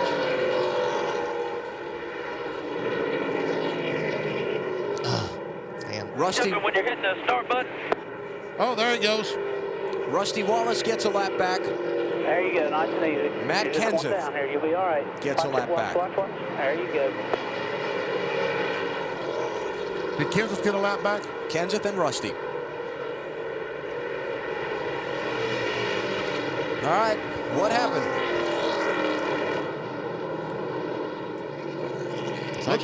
Jimmy Johnson just simply got too high, and would that have been something if Jeff Gordon had run into his teammate? Oh, and he just missed it too. He did. I was watching you guys, didn't see who hit the back of the 02 car. Yeah, he just turned down to avoid the wreck. Right here, he just cranks her down, gets it sideways. Oh, look at Gordon again. See all those bullets dodging around that 24 car. Man. Newman did a good job at missing Jimmy Johnson. Let's go on board with Jeff Gordon. How does he miss this one? Here you see it. Gets off the gas. He sees there's trouble. He gets off the gas. Kind of waits to see which way the car is going to go. He cleared that one. Then he had another one he had to go through. Man. They're shooting at him from every angle. And here he comes down pit road. Most of the leaders are staying out, but Gordon's in, Bill. And this is a strategy move right here. Robbie Loomis told Jeff Gordon, come on in, come around Jimmy, then stop. We're going to put 4 tires on it, fuel it up, and then send you back out. It could help us big time in the long run. They take the tearaway off the windshield. They roll the left side, right side tires around to the left side of the car. They pick them up on the pit wall, come around to the left side with the jack it up, put on the tires. It's full of fuel. Jeff Gordon has 4 tires, a load of fuel, and at Charlotte, where he is the winningest active driver, Dave. And the 48 car of Jimmy Johnson is just leaving pit lane. The main thing they wanted to check was the track bar, which it helps centers the rear end of the car. The crew radioed back in to Ken Howes, who's looking over thing today, that it is straight. So they're going to put him back out there, but he did lose a lap in the process. That car is not going to be any fun to drive. I don't care if the track bar is bent or not. The rear of that car aerodynamically is not going to be very good, so he's going to be well off the pace. Gordon, Benson, Harvick, Andretti, Wallace, Hamilton, Kenseth, and Hornaday, those who made pit stops. Low Speedway Charlotte, home of the UAW-GM Quality 500. For the NASCAR Winston Cup Series, we are coming up on the 250-mile mark now. As we look down on this 1.5-mile track from the U.S. Army Skycam, courtesy of the United States Army, an Army of 1. About a half a lap away from the restart. Let's get some pit road reports, Bill. Well, let's keep an eye on Mark Martin here. First of all, Wally, one thing to keep in mind is that his water temperature is only 190 degrees. He'd like it hotter than that, so they're going to have to put some tape on the grill when he pits. Plus, he's tight, so maybe that tape will help in more ways than one, huh? You're right, Bill. The best thing a driver can have if you have a tight car is have cold water temperature, because when you put that tape on, that's going to give you more downforce on the nose. That's going to help it turn better. How about it, Marty? While Kevin Harvick putters around in 24th, he has now lost first and second gear.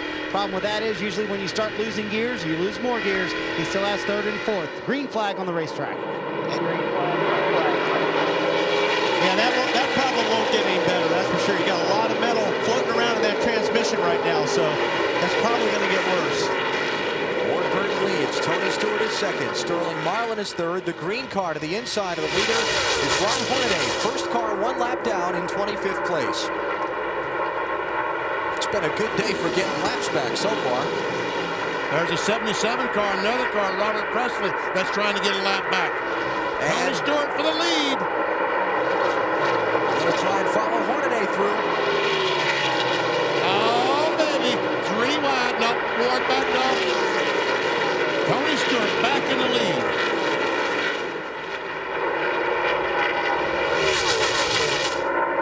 Terry Labonte in the 5 is in 34th place. He's 2 laps down, trying to get one of them back. Kevin LePage in the 7 is the second place car. He's underneath Ward Burton.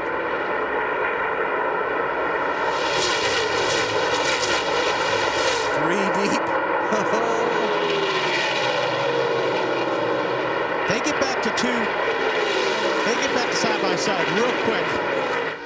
You just cannot do it 3 abreast, especially getting into 1.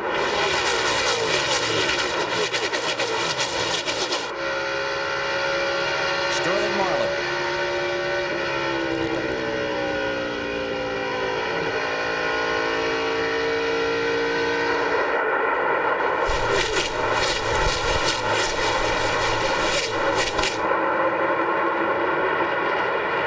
Jimmy Spencer right behind Marlin in the 26. They're racing for 3rd and 4th.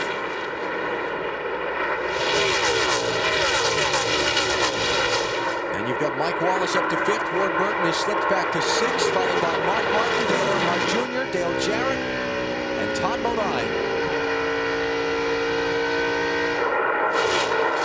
Championship, Ricky Rudd is 15th. Jeff Gordon is 18th right now. What a terrific run today for Kevin LePage in that 7 car in his very first ride, replacing Mike Wallace. And earlier this weekend, we talked with Kevin about getting together with Jim Smith and this number 7 team. He knows what I can do in a race car. You know, what he's looking for right now is chemistry between the driver, the crew chief, and the team, and the car owner. And if that works, then your results on Sunday will show. And you know, I walked into a situation just like a couple of the other guys have done, and they've got to do the best with the situations that's dealt with them this weekend. And when it's all said and done, everybody's either going to be real happy or real disappointed. Kevin qualified 5th. He's running 2nd. I'd say they'd be pretty pleased right now. I figure he'll be in that car next weekend, Martinsville. That would be my guess. So that'll be more than a week-to-week rent. He would get an extension on his lease, right, BP? That's right. And Sterling Marlin sees that tiny, tiny speck up there in front of him. That's Tony Stewart driving away from him.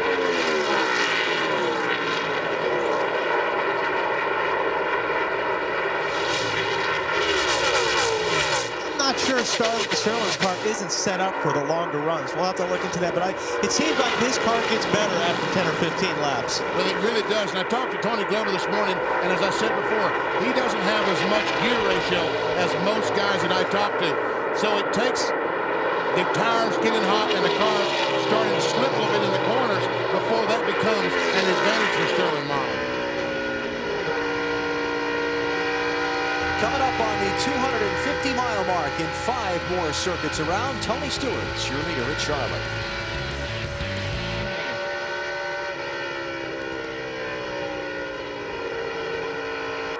NASCAR on TNT comes to you from Charlotte, North Carolina, where the UAW-GM Quality 500 is nearing its halfway point. We're looking at Tony Stewart, one of 7 different drivers who've spent time out in front. Let's check our Napa Field summary now and the way things have progressed to this point in the day. 11 lead changes. Stewart has been out in front more than any other driver, but Todd Bodine and Sterling Marlin have also led significant chunks of this one. A lot of caution flags. And another one happening right now. Jerry Nadeau and Robert Presley.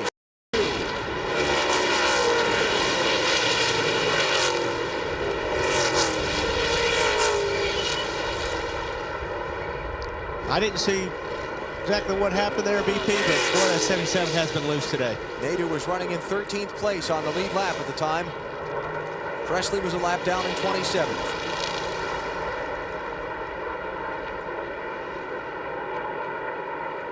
A lot of damage to the left rear. Well, maybe we'll find out, Wally, what happened down in turn 1. Yeah, it looks like Jerry Nadeau got loose on the inside of the 77. Yep. I mean, that's at least twice we've seen that today, maybe even more. Guard down on the inside, just cannot get the proper amount of air on the car, and around they go. That's exactly what happened. And see how close those cars were? Boy, when you're down on the inside, it just feels like somebody picks up the rear bumper of your car off the racetrack. Oh, look at Rudd just getting by Robert Presley. Then a little bit ago, watch the 24 and the 97 coming off of turn 4 here. Rusty Wallace taking a look on the inside. And I just don't think that, yeah, Jeff knew he was there. What's that all about? Yeah. Very, very close. Leaders on pit road, Dave. The leader is in. Tony Stewart asked for 4 tires. The gas man, his name is Jeff Patterson, also known as Gooch. He makes a wedge adjustment. Tony says they just need a little bit more forward bite on the Home Depot Pontiac. Let's go pick up pit road to Marty Snyder. Sterling Marlin, tremendous on the long runs, Dave. They will make no adjustments here. It will be a 4-tire stop. These guys have delivered all day long with outstanding stops to Bill Weber. Spencer's already on his way. 4 tires, no changes, just a little tight, good stop, lots of traffic. Look at Junior coming out in 3rd place. And the crowd loves it. Dale Jarrett dropped in 9th. He took some bite out of the car. Other than that, DJ says he's doing fine. He's just riding along. Stewart, Spencer, Earnhardt Jr., Marlin, Mike Wallace, Ward Burton, Kevin LePage, Jeff Burton, and Dale Jarrett is the order they come off the pit lane. And let's check it out as they came to that scoring stripe at the end of pit road. Obviously, Tony a long ways. Spencer Jr., what a great stop by his guys. There comes Sterling. No real close races so far. And that gamble by Ward Burton's team to not pit under the last caution paid off, right? Yes, it did. Gained some track position. Yep. Marty, how about Dale Jr.'s stop? And Benny, did you go to the ATM before you came to the racetrack? Uh-oh. That's what I want to know.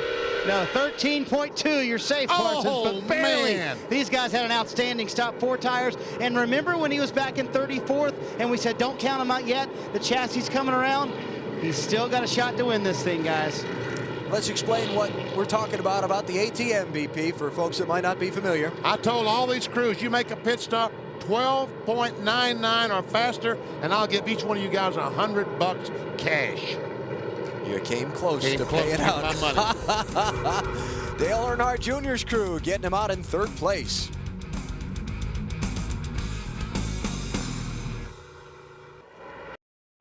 Just past halfway here in Charlotte at the UAW-GM Quality 500. New leader Johnny Benson did not stop under this caution flag. Marty, how come? Well, Alan, they stopped at lap 168, which would have meant they had, what about, or actually they stopped the caution before this. So they only had about 15 laps on their tires, so they figured why not. They have been having a problem with no grip all day long, so they figured why not maybe lead a few laps here and leave them out. Tires were just starting to come in, so that's kind of the same thing Kevin LePage did a little bit earlier. And Ward Burton, and that worked out for him. Man, if I have no grip, I'm coming in for tires. Yeah, I went to the wrong school, I think. So that would be like you. Put me some tires on because I know they'll grip. Well, let's see what kind of grip Benson has here as we go back under green. Mike Wallace again on that restart. That usually gets a car, and that's Sterling. So he probably knows already by now that Sterling's not getting good restarts. So that's an easy pass right there. Stewart pressing Benson for the lead.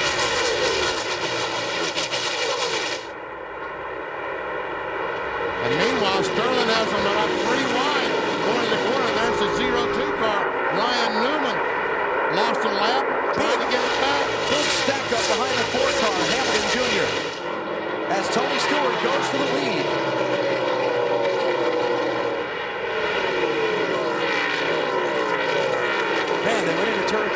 Marlin Jr. was in the bottom lane, and he slid all the way up through traffic across the racetrack. And he's still having problems. I don't know what's going on there, but he is all over the place. Everybody gets by okay for now, and you watch Tony Stewart, after reassuming the lead, try to put some distance on Johnny Benson.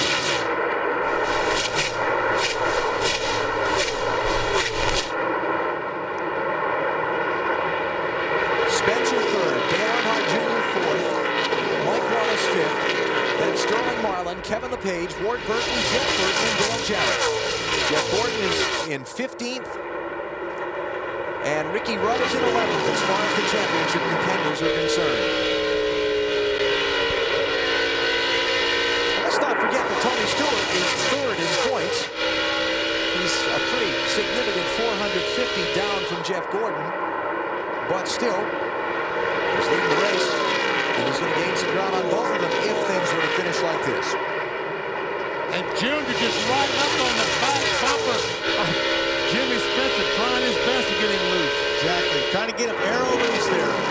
Spencer might enjoy that. His car is just a little bit too tight. They did make a minor air pressure adjustment, but they're saying that if he gets in there, it actually helps the 26 till you get too loose.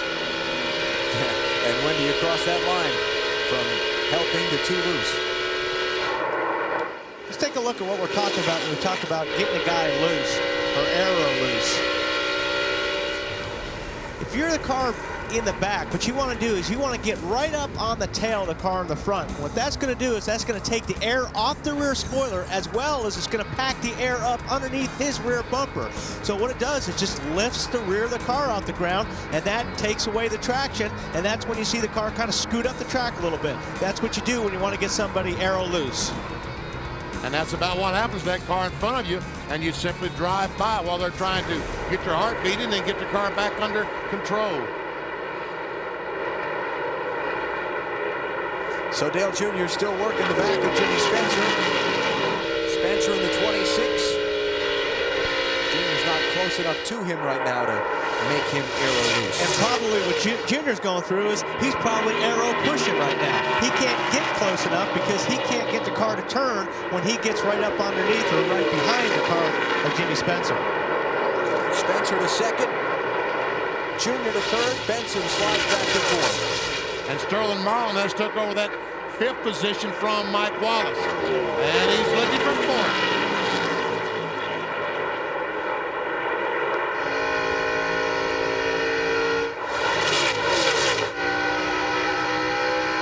Fourth place. When we saw the 40 car pull up behind the 10 down in 3 and 4, you know, if Johnny Benson did not have a rearview mirror, he would have known someone was right behind him by just how the car felt there. Because he could feel that air picking the back of the car up. And he doesn't have 4 fresh tires, so he's got less traction than everybody. So he's going to go ahead and just move up that track a little bit and say, go ahead, you can have it. 0-2 car just in front of Benson here is Ryan Newman. Remember, he spun a little bit ago. He's the first car 1 lap down in 24th place. 9th place here, Dale Jarrett in the 88 and Jeff Burton in the 99.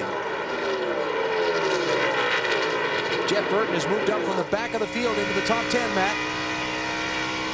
Alan, he's quietly moved into the top 10. I spoke with Frank Stoddard, his crew chief, on Thursday. He says it seems like 2 seasons have gone by since they won here back in May. This is the same race car they won the Coca-Cola 600, and are hoping for the same results. The car was a little loose in the last run, so they adjusted with air pressure, taking a 1/4 pound out of both left side tires, and they added 1.5 rounds of bite. Burton is hoping they can turn their season around here late in the year with another win here in Charlotte. And we heard from Jeff Burton live on our pre-race show, and he told Bill Weber down on the wagon that it really has been, for a variety of reasons, a struggle for him this year, but those struggles kind of get overshadowed by confidence when they come here to Charlotte. We really haven't had much success here during the day, so we're always a little bit reluctant when we come to Charlotte during the day because it gets so slippery. It's hard to get hooked up, but we're looking forward to it. I like this racetrack, and we do have our confidence is rising. You know, not at a great level, but it's rising slowly. Well, let's not overstate it. My goodness. I talked to Frankie Stoddard this morning, and he said, we feel like we've got a car. Ooh, he almost got the wall there. He said, we feel like we've got a car that we can race right up into the front and contend, despite the fact that they started 37th.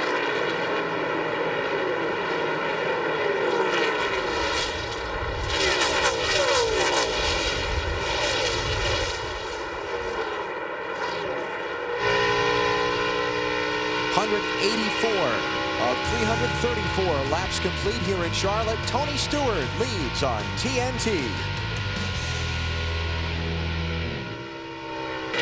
What, that Coors car Sterling's coming.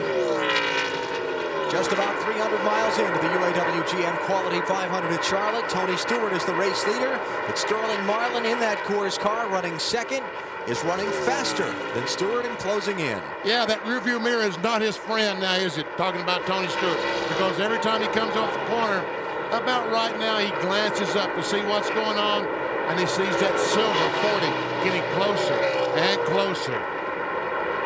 Speeds at the line. Indeed.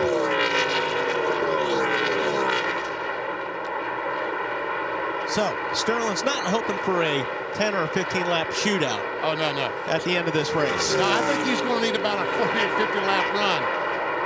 Marlin has had trouble all year, but in particular today, getting going on restarts. Let's go through the field and check in on how all of your favorite drivers are running today. We'll start with Dave Burns. Leader Tony Stewart, with 3 wins on the season, third in Winston Cup points, is trying to pick up win number 4 today. The good news since his last pit stop is he has made no comments on the radio. The changes that they made have not hurt the car in any way. Let's go to Marty. Well, Dave, Sterling Marlin has an outstanding car, especially on the longer runs, as Wally was just talking about. If they do have a long green flag run to finish this race, they should win the race. Some very bold statements by Tony Glover, the team manager for Chip Ganassi Racing, to Sterling Marlin. He told Sterling about 30 minutes ago, this is the best race car you have ever had. These guys have been working together for a very long time. That includes a couple of Daytona 500 wins, and they think this car is excellent today. To Bill Weber. Well, Jimmy Spencer will complete the season in the 26 car and then will move along. A new 3-year deal speculated to be with Chip Ganassi in the 01 car. This week, Spencer made it very clear to the media. He believes this team with him in the car can win before the end of the year. His car is just a little bit tight, but the longer he goes, the better he seems to get. Spencer and the Mummy trying to return to victory lane. Marty? Bill Jell Earnhardt Jr. is running 4th right now, and he has his buddy Wilson on board, who's been a good luck charm for them so far. They had a great run going at Kansas last week until they got into the wall. The car is just as good today. It is a little bit tight right now. He wants an air pressure adjustment on the next pit stop. To Matt Yoakum. Mike Wallace continues to showcase his talents, filling in the 12 car, trying to earn himself a full-time ride with someone for next year. He's currently riding in 5th, matching his best career finish. On the last run, the car was a tick tight, so they went 2 rounds up on the track bar. This matches his best career finish from 1994. To Marty. It's the same exact situation with Kevin LePage, trying to secure a ride, maybe in the 7 car for the rest of the year, maybe even for next year. The car very good right now, just a little bit loose. They've had a problem with that all day long, but they gained a lot of track position earlier, and they haven't given much of it back. Currently running in 6th, they have 3 top 15s in his last 4 races here. That's Kevin LePage. Today Burns. Marty, on his last stop, Ward Burton had an air pressure and wedge adjustment made to his car, and even though we talked earlier about the fact that it starts out loose and gets tighter in a good way, he just radioed in and said it's getting tighter every lap, which is too tight. Alan? Lead change. And I can't believe how quickly that Sterling Marlin caught Tony Stewart and passed him. So Marlin back out in front, and let's continue our look through the field. We pick it back up in 8th place with Dale Jarrett. Matt? Dale Jarrett rolls into Charlotte trying to get his season back on track. And what I mean by that is he's looking ahead to the 2002 season. Todd Parrott told me they're trying a few things with this race car, which has been their best race car all year. It has 2 wins. Looking ahead to next year to get back in championship form. Currently, DJ is riding in the 8th position. He hasn't made any comments about the race car except that it's very good. To Marty. James Jensen, the call he made a little bit earlier Matt, was a terrific one for Johnny Benson. They are currently in the 9th position. They did not come down pit road the last time, and that call seems to have paid off. They're holding their track position fairly well. They've had a problem with no grip in the race car all day long. Right now, the car a little bit tight. When they come down pit road, they want to go up on the track bar. To Matt Yoakum. About 20 laps ago, we told you about the recent changes on the 99 car of Jeff Burton, the May winner here. The car keeps going back and forth from tight to loose, and that's where it is right now. Frank Stoddard, his crew chief, told me they've gone back to the loose side, so he's trying to hang in the top 10 until their next round of pit stops. To Bill. Well, Mark Martin having a good day, lost a couple of positions last time he was on pit road, had a little trouble with the right front. They also put about a 6 to 8 inch piece of tape on the front of the grill for 2 reasons: to try and help tighten him up and to try and raise the water temperature from 190 degrees. Crew Chief Jimmy Fennick says it's working. Mark hoping to march through the field as the laps click off. Nobody has worked harder today than the 28 crew for driver Ricky Rudd. They had on pit road run in with the 2 and the 92. They had to come back in. They had to do body work. They had to work on the fender support bars. They got him back out. He has had trouble with the car throughout the day. Not happy with the tires. Right now the car slides the front. Ricky has to try and run the bottom into the turns to get any grip. But Fatback Michael McSwain has told Ricky, we will get you closer to the front as the laps go by. Todd Bodine has had an up and down day. One of several drivers looking for a good solid finish. They keep trying to tighten the car up for him. They've got it a little tighter now, hoping that that works for them as the laps go by. Last pit stop, Bobby Labonte took 4 tires, no changes. It's been very quiet on the radio. This morning, Bobby Labonte had an appearance at Hospitality. He told the people there this weekend is identical to this race weekend 1 year ago. It rained on Saturday, was cool on Sunday. Last year, Bobby Labonte won this race. Dave? You know, perhaps the only crew on pit road that has worked harder than Ricky Rudd is his sparring partner and good buddy Rusty Wallace. The team got the car back out there after contact with Rudd on pit road, and then the last 2 stops they made on pit road, they haven't made any changes. I talked to crew chief Robin Pemberton, and he said, you know, when you work this hard, when you're in every 15 laps, you finally get to a point where you hope you fixed it, and you don't have to make any changes. That's where Rusty is right now. Alan? All right, Dave, thanks. Rusty running in 15th. Next car behind him on the lead lap is Kurt Busch, who's running in 16th place. He started flat last in the field. He's been up as high as 6th. Good run for the Las Vegas driver. Next behind Kurt Busch, you'll find Matt Kenseth, one of a number of drivers who've got caught a lap down when they were on pit road and a caution flag came out shortly after. Check the distance back to Matt. There he is. And then, behind Matt Kenseth, we got to go all the way back to the 18th position to find Jeff Gordon.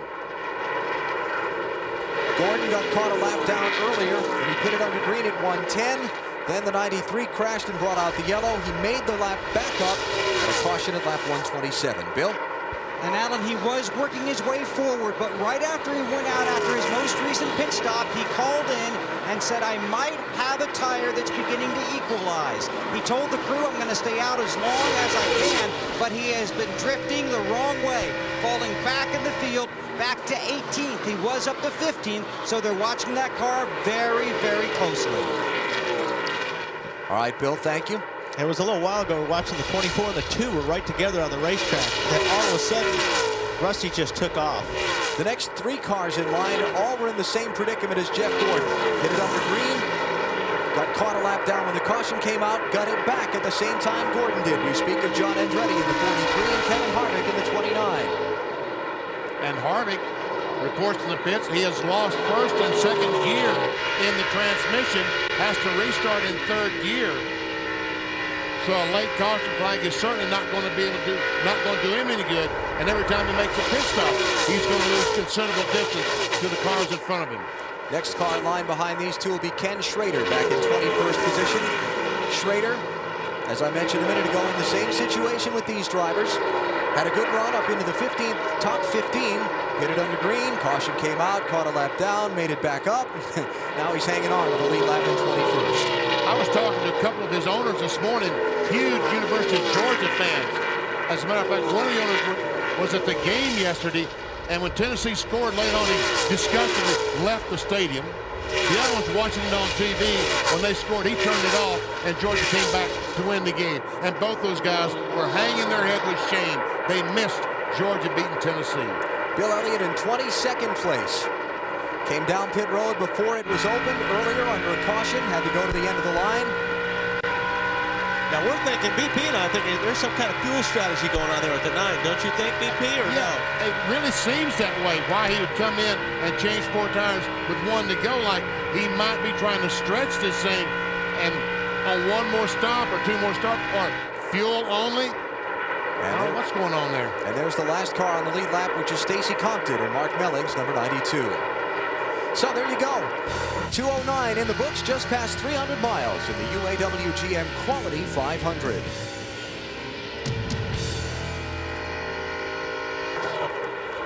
The 40 car, Sterling Marlin, is the leader in the UAW-GM Quality 500. 122 laps to go. Meantime, Jimmy Johnson, who had a great run going earlier in his Winston Cup debut, has just taken his car to the garage. And Alan, I've caught up with him now. Jimmy, what happened in the incident on the track with you? Well, you know, all the other adversity we had fought to get over, the lap down, came back, you know, we were running so strong in the beginning of the event. I was obviously real content riding up there, taking care of our equipment in this Los Monte Carlo, but I was trying to get around up on the top and, you know, turbulent air, and of course I was probably trying a little hard, got into 3, and on old tires, you gotta be real careful getting into 3 up there. There's some bumps, and lost it, saved it, thought I had it, and then it's real slick up there, and it ended up coming around. I'm just real lucky. Out of the corner of my eye, I saw my teammate race. You know, he's racing for the championship, and I saw him coming off close to my door. So I'm just real happy that nothing happened there. And it's a tough weekend with the loss of my real close friend Blaze Alexander, and a great weekend, you know, on the Cup side. We'll be back. And in fact, Alan, we were just sitting down here watching the line that Jeff Gordon, his teammate that he mentioned, was running extremely high. Jimmy's car wouldn't work up there, and that contributed to the problems he had. And like you said, like I said earlier, when you're on older tires, those bumps are terrible. It is very, very, very tough to get traction through that corner over those bumps. Last car in the lead lap, Stacy Compton, 23rd place, being overtaken by leader Sterling Marlin.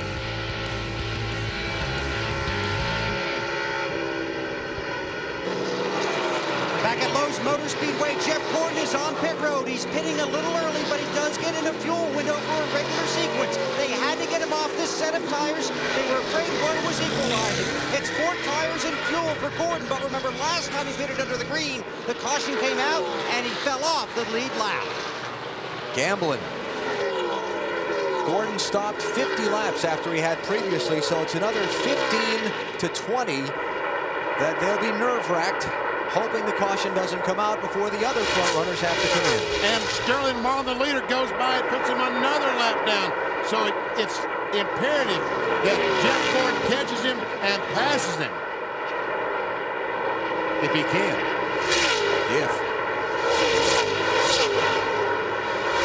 Johnny Benson's on pit road. Marty? Well, now in the gamble with no tires and not coming down pit road the last time really paid off for these guys. They gained track position up tonight. They were tight on that last run. They're going to go up on the track bar. Actually, they're going to go down on the track bar. Or actually, it's around the wedge. My apologies. And they take 1 pound out of both left side tires. A little tight for Benson. He's finished 31st and 37th in his last 2 races. These guys really need a top 10. Great pit stop. That team has been very sharp all season. And it's just a matter of time before they get into victory lane with Johnny. Speaking of very sharp, Sterling Marlin is led 59 of the 223 that have been run today. Tony Stewart has led the most laps so far. Marlin is trying to close that gap. Others who've led: Todd Bodine, Ward Burton, Jimmy Spencer, Benson, Joe Nemechek, and Kenny Wallace. Out of the race, Jimmy Johnson, Jerry Nadeau, Dave Blaney, Stuart Kirby, and Jason Leffler. All involved in crashes in one form or another. Kenny Wallace in the 1 car is a lap down. I'm sure would love to somehow stay in front. Ricky Rudd, a title contender, making a pit stop. Rudd pits from 18th place. And this is a little short. So he's in the same situation Gordon is. Here they go. Oh, no, the right front did not get the lug nut, all 5 of them off. Had to pick the gun back up. That's going to slow the stop down dramatically. John Brown has that jack up. We can see they should be going and leaving right now, but it's 17 seconds. It cost them about 2 seconds, just that one little mess up. And on the racetrack, that's about 150 yards, maybe a little bit more. Well, he was ahead of Jeff Gordon, wasn't he? Yeah. All right, here comes Jeff Gordon. He's trying his best to run down Sterling Marlin, get in front of him, and utilize those fresh tires to the maximum. And another thing, if the caution flag should come out before Sterling pits, Jeff wants to be sure and get in front of him if he can. That would save him 1 lap. Right now, Jeff Gordon is 2 laps down in 23rd position. Need about another 10 laps without a caution flag before the other leaders will have to pit.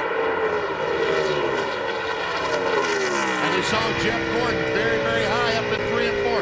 With these pressure tires, he can move back to the bottom of the racetrack and run a faster speed as he closes in right on the back bumper of Sterling Marlin.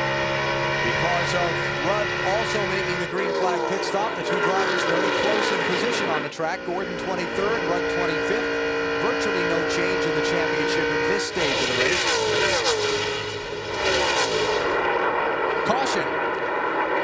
Got a smoker off turn 4. It's Kurt Busch.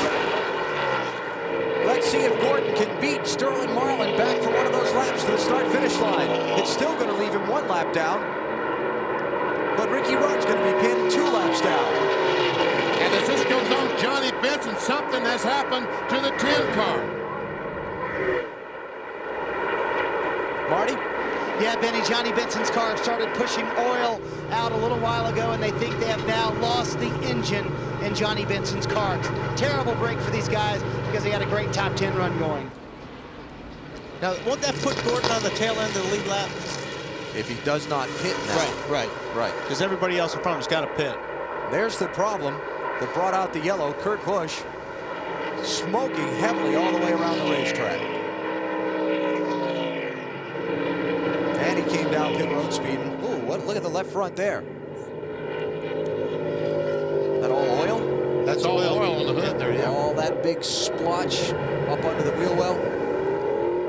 Lucky he didn't crash. Yep, very. Because that's going right back on the rear tires after it leaves there. Well, what has been a very interesting race in terms of twists of story and different things happening is just about to get another chapter written. Let's see what happens with Jeff Gordon and Ricky Rudd here as the leaders come down the pit lane under the caution. 105 laps to go. And we go to Matt. Mike Wallace is having a great day, entering pit road in 5th, and a lucky day. The team didn't get the fuel cell all full of fuel on his last stop, so they were going to pit in 2 laps. 4 tires and an air pressure and wedge adjustment today. Tony Stewart is tight on entry, just a little bit loose in the center. They take a pound out of each tire, a wedge and a track bar adjustment. Bill. It's a very simple half-pound air adjustment to the right front of Jimmy Spencer's car, Marty. The only adjustment for Sterling Marlin, Bill, is they pulled the tearaway off the windshield. No changes on the chassis, and 4 tires, and another great stop for these guys. If somebody else would pull out, they could get 4 wide coming down the pit road. I don't know who's going to win that battle. Oh, that's great. Good. Another good pit stop by Rusty Wallace. And I'm sure he was tempted to try to pass those. Actually, it looked like he was going to, and then he went, I'm not going to get caught again. Tony Stewart beat Sterling Marlin off pit road, and then it's Dale Jr. Mike Wallace's guys, who was running 5th, lost some positions as Jimmy Spencer goes by, and Mike Wallace is in that group of 4 cars. That's great. And Jeff Gordon did not pit. Stewart's crew has been outstanding all day. Get out, Tony. Yes, sir. We did it once more. We're back to Charlotte in a minute. Back in Charlotte at Lowe's Motor Speedway, under caution in the UAW-GM Quality 500 for the 8th time. Been a very interesting race so far. Here's our Pepsi race recap and a look back at what's happened over the course of the day. Pre-race salute to firefighters. Some 5,000 of them on hand to lead the crowd in the singing of God Bless America and the Pledge of Allegiance. Then the field rolled off a little after 12:30 Eastern Time to begin the 500-mile chase. Early in the event, Elliott Sadler in trouble, turns 1 and 2 into the outside wall. Car got away from him when he was tucked up underneath somebody in traffic. This is Jason Leffler trying to turn off of Dave Blaney, hits the wall. Watch this. Ricky Craven and Stuart Kirby are involved in the accident. At lap 51, Ricky Rudd and Rusty Wallace get together on pit road. Damage to both cars. Rudd, the title contender, in second spot in points. They both lost time getting repairs made. We move ahead now to Jeff Gordon pitting under the green flag. Then as he goes back out onto the track, Dave Blaney gets into the outside wall, cautions out. Gordon is trapped 1 lap down. Jeff stays on the speedway. Then another caution comes out when debris comes off of Bobby Hamilton's car right there at the start-finish line. Gordon is able to get the lap back and return to the chase for the victory. Lap 151. Off of turn 4, Gordon continues to dodge problems. That's his teammate Jimmy Johnson spins in front of him. Then Ryan Newman spins through the cloud of smoke. When luck is with you, it's your day. Jerry Nadeau loses control, racing underneath Robert Presley in turn 2. That was the 7th caution of the race. Driver was okay in the incident. Then the most recent caution, the problem on Kurt Busch's car, that big stream of oil up under the hood of his machine. Jeff Gordon had stopped under green prior to this. He has been trapped 1 lap down once again. I told you it'd been an adventurous day. Bill, what's up with Jeff Gordon? Well, Alan, I just talked to his crew chief, Robbie Loomis, and here's what he said about Jeff Gordon, is that they had to come in even under the caution, even though they had just stopped under green because the car was not handling well on the tires they'd put on. Jeff says the handle has just gone away. Robbie said it should be better now. They've squared the air pressures, dropped the track bar. We go to Marty. Bill, Ricky Rudd sits in 23rd. They're currently arguing or vying their position with NASCAR officials, saying they feel like they're only 1 lap down. The scoring monitor shows them as 2 laps down. Michael McSwain just told me we're just not very good right now. They started loose, they got tight, or started tight, got loose the longer that run went. Going back to green on the racetrack. Green, green, green. Remember that Gordon beat leader Sterling Marlin back to the yellow. That's why he's 1 lap down. Rudd did not beat Marlin to the yellow. He got caught 2 down.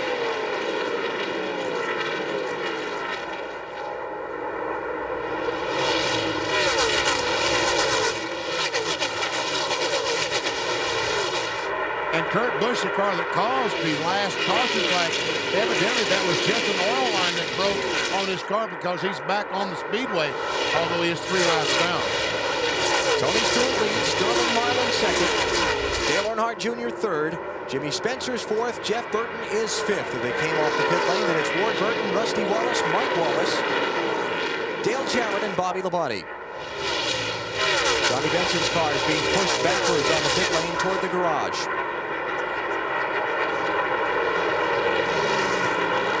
Dave Burns. Ward Burton restarted in 6th, Alan, but remember, he went way back to 39th when he pitted early when the pits were closed earlier in the race. So it's a great recovery for these guys. Unfortunately, he feels like the car is still very unsure on this racetrack. He's experiencing a push in the nose, especially when he's behind another car. Is that Ward Burton or Jeff Burton he was talking about? That would be Ward. I thought he was talking about Ward. Yes, Ward, the 22 car. We're on the 99 And they really car. did make a good pickup, Wally, because you know when you get shuffled back from 11s when they were running back to 39, that's a lot of hard work to pass your way back to the front. Let's go to Matt Yoakum. Well, Dave, we can update the 99 of Jeff Burton after a number of high fives from a 14.81 second pit stop. Jeff Burton feels like he now may have the car to return to victory lane. His car was extremely tight. They took 1.5 rounds of wedge out and made an air pressure adjustment for Jeff Burton. Matt, thanks. Ron Hornaday will not see the finish. They just retired his car with an engine failure.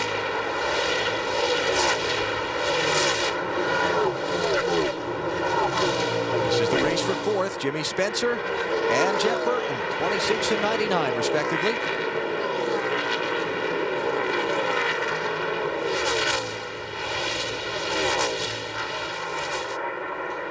I tell you, Ricky Rudd is going to look back on this day as one of lost opportunity, as many things have happened to Jeff Gordon.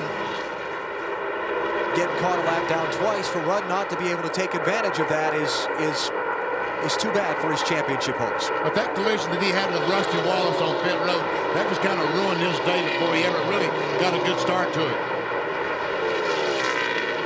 Which we saw the same exact thing happen to Jeff Gordon here in May. He made contact with Kenny Wallace on pit road and finished, what, 33rd or something in the 600. Talking about Jeff Gordon. Yeah, it was 29th he finished in May, Benny. They must have got the shoe car fixed, because he's been pretty fast here lately. Yeah, Rusty has been blazing up through the pack. Remember, he was the one that Rudd collided with on pit road early in the race. Rusty got caught a lap down earlier, made that back up, and now he's up to 7th. And trying to catch Ward Burton for 6th. Dave Burns. And Alan, you know how the guys in Rusty's crew, they like to build new race cars to go places. They like to always have something new, always trying something different. Well, this is a car that he's raced 3 previous times here at the Lowe's Motor Speedway, and he loves it. And so they didn't want to make any car change for Rusty this weekend. And I guess they really liked it, because even after he got dinged up early in the race, they worked on it and worked on it. It's a good old piece. Good hot rod, as he would say.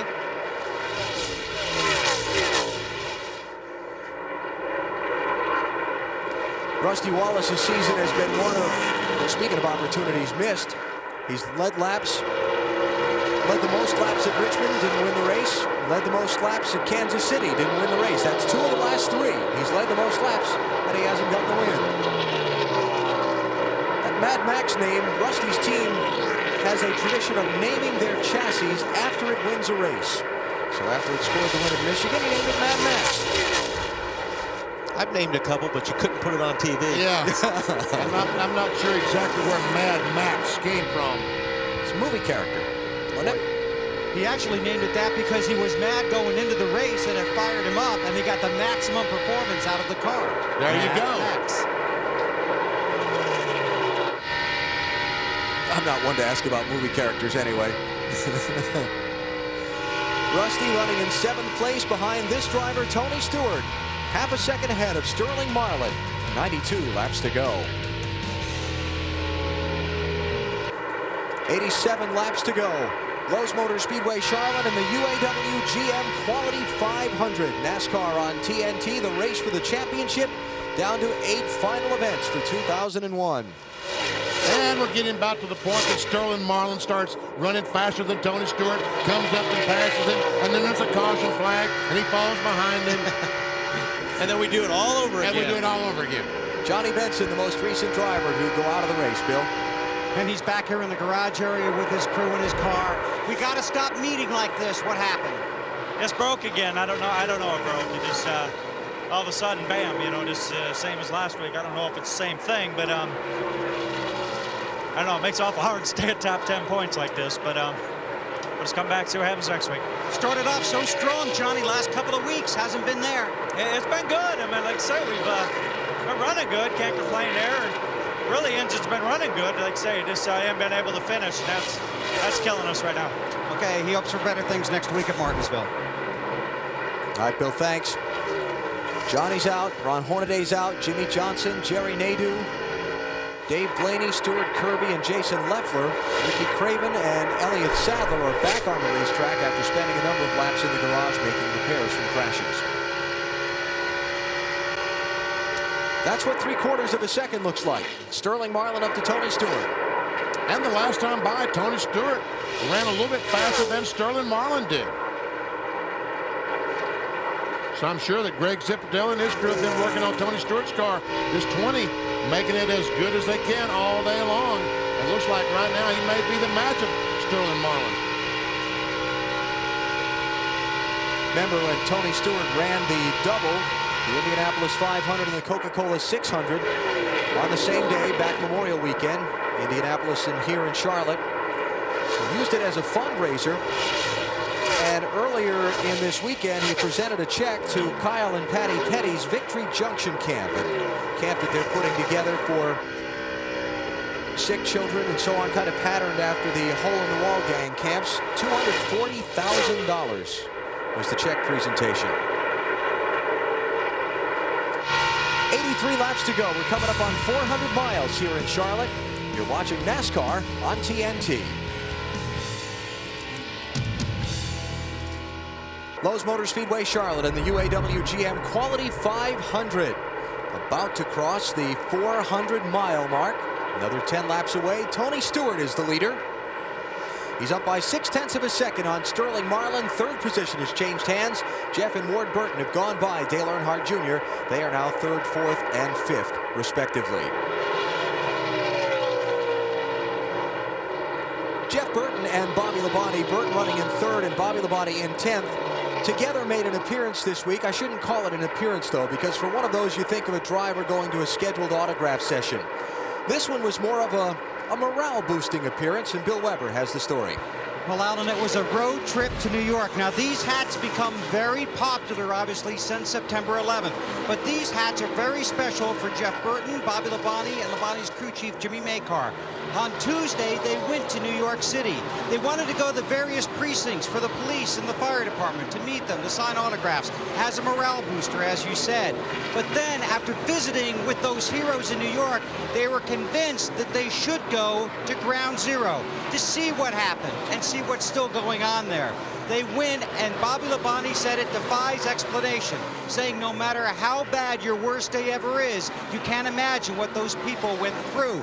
Joe Gibbs originally came up with the idea after hearing that Elliott Sadler had gone to Dover Air Force Base to visit the troops there when we raced at Dover. He proposed the idea to Labonte. Labonte liked it. Their PR representative, Tim Sullivan, contacted some of the New York police officers that have worked with the team when they went to New York as the Winston Cup champions. They set up the visits to the fire departments, to the police departments, then made the trip to Ground Zero. It was supposed to be just a short trip, up a couple hours and back. It ended up being an all-day affair, a day none of them will ever forget. Bill, I spent a good bit of time with Bobby Labonte on Friday evening of this weekend, and Bobby was speaking at his fan club meeting and asked me to go over and MC a couple of things for him. And he got up on stage and told the story to the group assembled there at his fan club meeting, and you could have heard a pin drop. Bobby, you know, a lot of folks don't necessarily think of Bobby as being an eloquent speaker. Sometimes he thinks really hard trying to get the right words to say, but when he opened up and poured out the emotion of that story and what it was like being there in New York City with those policemen and firemen, you could have heard a pin drop. Not a sound in the house. It was just absolutely captivating. And certainly a tip to Bobby and Jimmy and Jeff Burton for going up there and trying to boost the spirits of those who are under such duress in the terrible time in New York. Well, here we go. We figured he could do it. Just took him a little longer.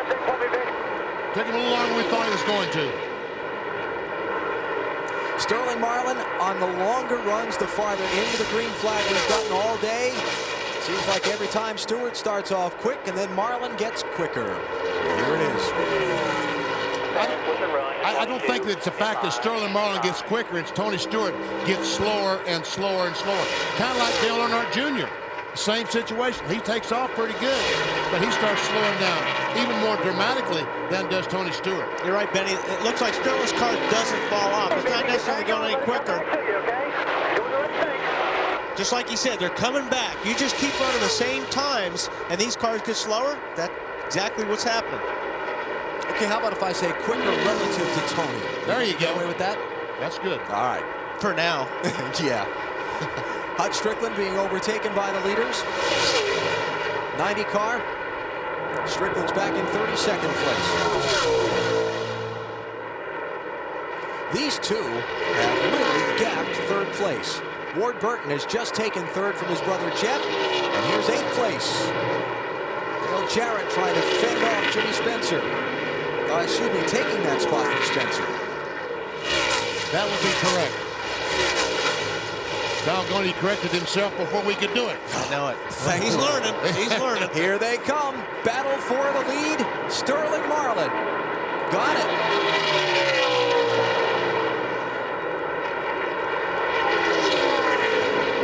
Tony Glover, Lee McCall, that entire crew must be delighted.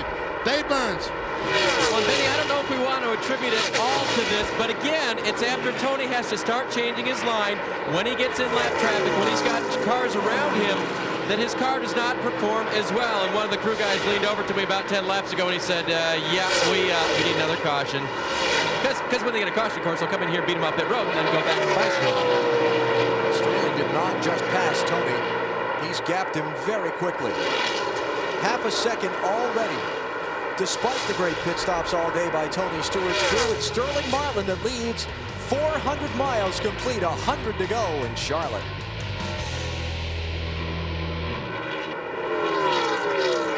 We're inside the final 100 miles of the UAW-GM Quality 500.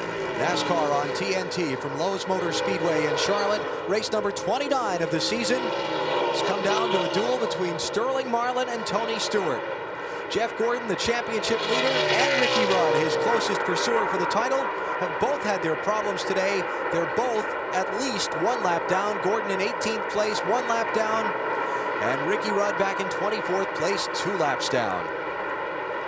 Been a very interesting race as far as different storylines. Had the point leaders having their problems. You've had Rusty Wallace having trouble but coming back into the top 5. A lot of rides changed hands before this race. Some of those drivers doing quite well. U.S. Army Skycam giving us a look at the Speedway. The United States Army, an army of one. Talked about drivers changing rides this week. Kevin LePage is one of them, Marty. Well, Alan, first I want Benny's attention. You remember how we said these guys were week to week, Benny? Yes. They were renting week to week? Yes. Let's add another week to Kevin LePage's rental contract, if you will. I handed a note to Jim Smith, the team owner, about 20 minutes ago. I said, will he definitely be in the car next week? He said, yeah, he will be. He gave me the thumbs up and said that he will be in the car next week at Martinsville. These guys have done a really good job. They are 14th right now. That's the furthest down they've been all day long, and they're going to take a chance on trying to win the race. They have done crew chiefs by committee. They have Buddy Barnes, Brad Parrott, and Barry Dodson also helping them today. So look for 2 tires, maybe no tires for Kevin LePage on the last stop. Now LePage got out of the 4 car into the 7 car because Mike Wallace left the 7 to get into the 12. LePage is having a good day. Well, so is Mike Wallace, too. Never seen Mike Wallace in the Mobile 1-12, trying his best to pass his brother, Rusty Wallace, and that's about it for the 5th position. Rusty Wallace fairly influential with Roger Penske's decision to put Mike Wallace in this car and give him a chance to try and make a name for himself, reestablish his Winston Cup career at the end of this season. We talked with Rusty about the pressure on Mike to perform well in this car. He's a hell of a driver. Mike can flat drive a super speedway. Mike can drive Atlanta, Charlotte, all these places. It all gets down to how good the cars are. And Mike's never been in any really good cars. And I'm not going to tell you he's in a great car with the 12 right now because he struggles so hard. But we're going to try to help him all we can. He says it makes him feel better that you're part of the decision-making process. Well, he can come down to my car now and ask me a question. I can give him a straight answer, you know, because it's part of the deal. Mike Wallace in that 12 car. Dave Burns has more on him. And actually, I was going to update the brother, Rusty Wallace, in the 2 car. If Mike were to come down and talk to Rusty right now about his car, if he gave him the straight answer, it would be that the car is still tight. I just checked with Robin Pemberton, Rusty's crew chief, and Robin told me that they need to loosen the car just a little bit more on what should be a final stop coming up soon. Leaders all pitted at 2:29. So figuring we're going to see them in somewhere starting around 289. That'd be 60 laps. You know, Penske Racing South, Rusty Wallace started 24th as in 5th. Mike Wallace started 39th, had to take a provisional in 6th place. Ryan Newman started up front, and they crossed each other. He's back in 19th. Bill Weber. Well, Benny, Ricky Rudd is on pit road. This is early, just like Jeff Gordon earlier in the race. He believes he has a tire that has been equalized. pressurizing, so he's getting 4 tires. They make a chassis adjustment, they'll fill it with fuel. When we look back at the championship race at the end of the season, Ricky Rudd will look back and remember this day. It won't be a pleasant memory, and neither will that pit stop. No, 16 and a half seconds. Those guys are capable of about 14 seconds. And I think right now there's probably a lot of teams that would like to make this pit stop and change 4 tires. But there's been so many caution flags today, they're concerned the caution flag may come out. 8 different times today the caution flag is waved. Sterling has gapped Tony Stewart. Sterling Marlin, the leader there, has put 2.5 seconds nearly. Well, it's over that. 2.94 seconds now on Tony Stewart. So he's really left him farther than he had so far today. Talked about that ongoing situation with Stewart coming off pit road first and leading for a while, and then Marlin going by him. But this is the furthest that Sterling has pulled away all day, my recollection. 55 laps to go. Final pit stops still to come. Stay with us. You're watching NASCAR on TNT. Troubles for Mike Wallace. He just came onto pit road for a green flag stop. As the 12 car left the pits, BP, it looked like there was water coming out over the. There's an overflow tube that's usually behind the left rear tire. And it looks like something might have happened to the engine. I thought it was a scheduled pit stop. The way the crew was reacting, it was a scheduled pit stop. And he's trying his best to get back to pit road and get out of the way. See the fluid coming off the back right there? Is that water or fuel? Whatever it was, he obviously shut the power off pretty quickly after getting off the pit lane. And he's taking it straight to the garage. Probably water then. He's running 6th. That's too bad. Mike was giving that car a great ride today. So eliminate another contender. And now the question becomes, when do you pit? If the race stays green to the finish, when do you make the move to pit road? If I'm the 40 car, I'm going to wait till the last possible minute. I'm going to put as much distance as I can and be the last guy to pit. Which was the report we got from Marty in his stall, his pit stall a minute ago. But like BP, we were talking a little earlier, the 99, 22, those guys should be pitting now. Matt Yoakum, what happened to Mike Wallace? He came on the radio and said something is amiss with the motor. They told him to shut it off, something, maybe a pulley or something in the front of the motor. He was driving a very smart racing, having a career day. A tough break for Mike Wallace. This is 6th place, Dale Earnhardt Jr. and Dale Jarrett racing.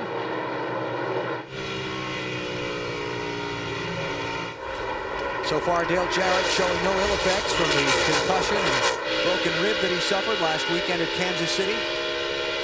We can't sit on the racetrack in his performance anyway, but my guess is he's not feeling 100% right now. He'll be feeling it tomorrow morning. Yes, he will. Ill effects. Ill effects.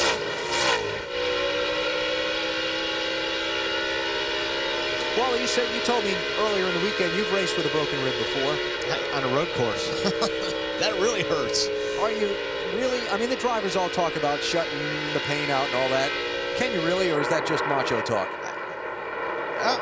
Actually, really, you do. You get used to it, but you try to do as much as you can around the seat, you know, to pad that problem.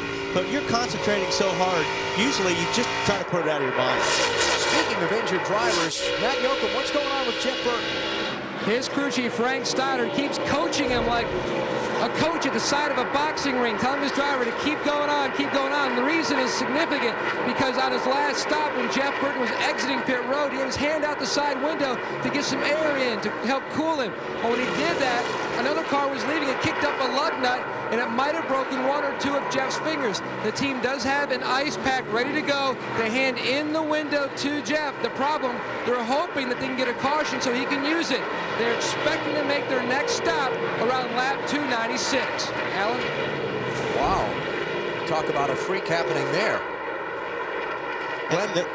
Sorry, BP, the way these cars are built now, there's no air that gets inside these windows. So that's why he stuck his hand out. How about it, Bill? Here comes Jeff.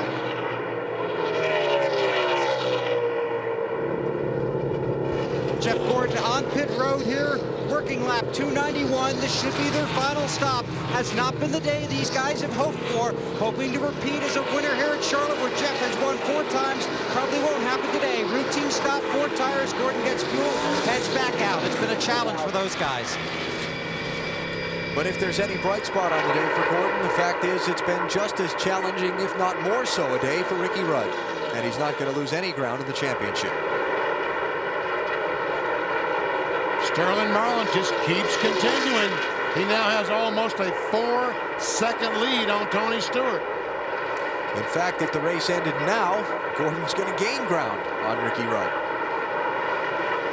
Tony Stewart will knock off 80 points, but he's still a good distance back. On board with Bill Elliott. Elliott is back in the 15th position, still on the same lap as Sterling Marlin, the leader. Oops, he's a lap down. That Sterling just passed him. Marlin out 4 seconds on Tony Stewart. And Rusty Wallace comes in from 5th place. What would be his final stop of the day, barring a caution flag late? Dave Burns.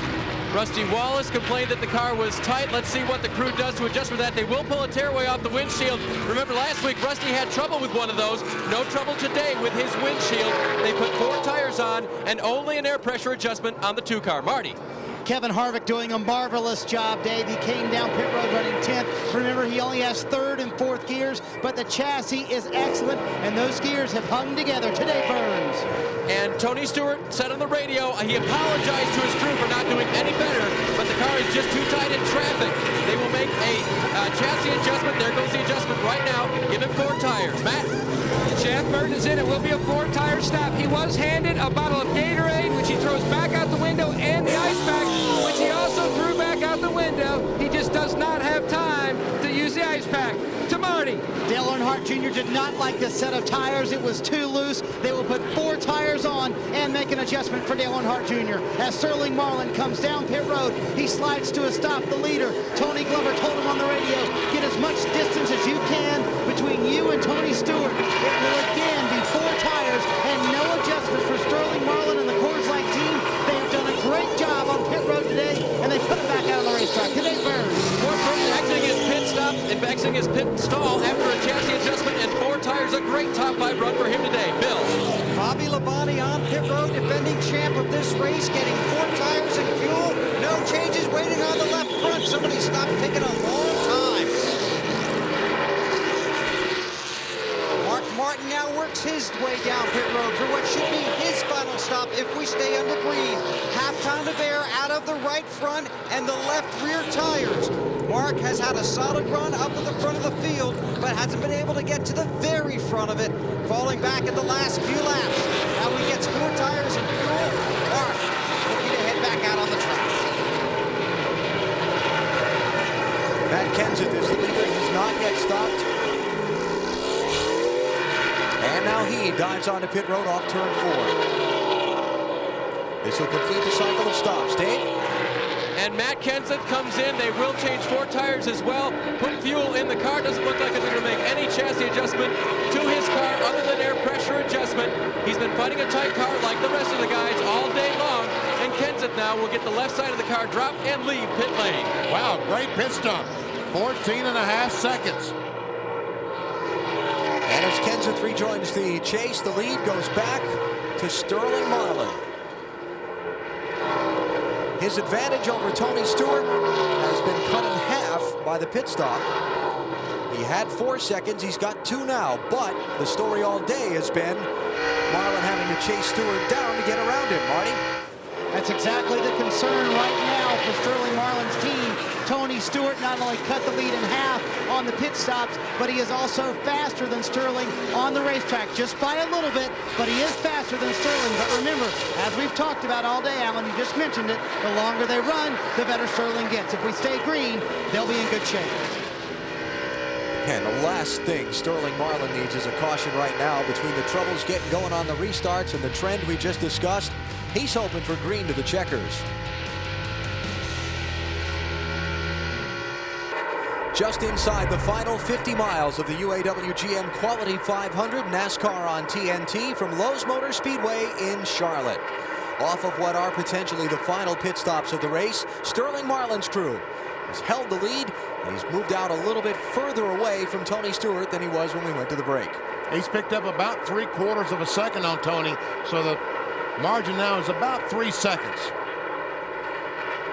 Marlin certainly has been the standard bearer for the Dodge boys throughout this 2001 season.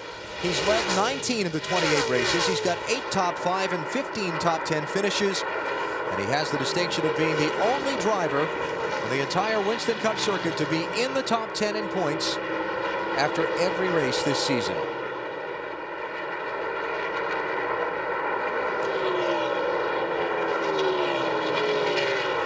This is 5th place. Rusty Wallace in the 2, Dale Earnhardt Jr. in the 8, and Dale Jarrett in the 88. Rusty's car doesn't look as good as it did a little while ago. He looked like he pushed up the hill there a little bit. And Junior almost got that inside line and took the spot away. But all the cars are running on the bottom down in 1 and 2. We can see the shade on the racetrack. It's nice and cool down there and a lot of grip. See what happens when they go back down into 3. I suspect the 8 car will drop to the bottom again. And Rusty's going to try it. Can he stay down there? Doesn't seem to be able to keep it on the bottom. The car just pushes up the hill.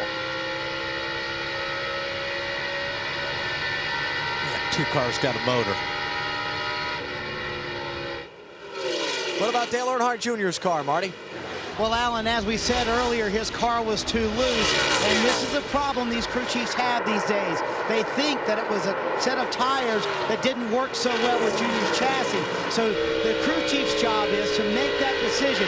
Do I adjust for that, or do I just assume that it was indeed the set of tires? You know, Junior turns 27 on Wednesday. He cannot have a party, a birthday party on Wednesday, because he's got to be gone all day and night at a photo shoot for a sponsor. So the party is tonight for Dale Earnhardt Jr.'s 27th birthday, and I'm sure he'd love to celebrate it with a win. He's going to have a little bit of luck for that to happen right now. See, you know, and what they're talking about, these tires are, sometimes you get a set of tires that aren't exactly like the last set you had. So a lot of guys are complaining about the inconsistency of the tires. So when you come in and say your car's a little bit loose, you don't know whether if you make that adjustment, if you make a chassis adjustment, if the tires really fix that loose. So it's really a guessing game. The guys are having a hard time getting a handle on these tires right now. And a moment ago, I talked about Rusty Wallace's car being tight. He went down in the corner in 3. The car goes down the bottom of the racetrack and just pushes up. And still, the fight goes on between Wallace and Earnhardt Jr. with Dale Jarrett lurking right behind. That's for 5th position. Sterling Marlin is in command. There are 26 laps to go here in Charlotte.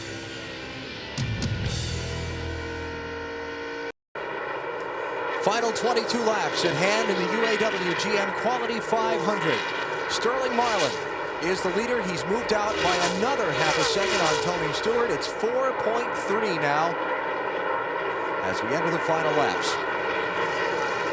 Marlin looking for his 2nd win of 2001. He won the Michigan race back in August, got Dodge's first NASCAR Winston Cup victory since 1977. Got him where he wants him, BP. He sure does. And now he's starting to pull away from Tony Stewart. Up to 4.5-second lead. Ward Burton is 10 seconds back in 3rd. Jeff Burton is 4th. Dale Earnhardt Jr. has taken 5th from Rusty Wallace. Then you've got Dale Jarrett, Kevin Harvick, Mark Martin, and Jimmy Spencer. The rest of the top 10. Bobby Hamilton Jr. has just retired his car with an engine failure. Marlin has just put Ken Schrader a lap down. Bill Elliott has gone a lap down. Todd Bodine has fallen off the lead lap. And Tony Stewart has a very comfortable lead on the 3rd place car, Ward Burton, of about 6 seconds. This one's been very competitive all day. It's a very interesting race throughout. For now, things have kind of settled in as Marlin is just really yarding the field. He's doing what to the field? Yarding. Yarding. Yes. Okay. Kind of like hitting a home run. Knocked it out of the yard.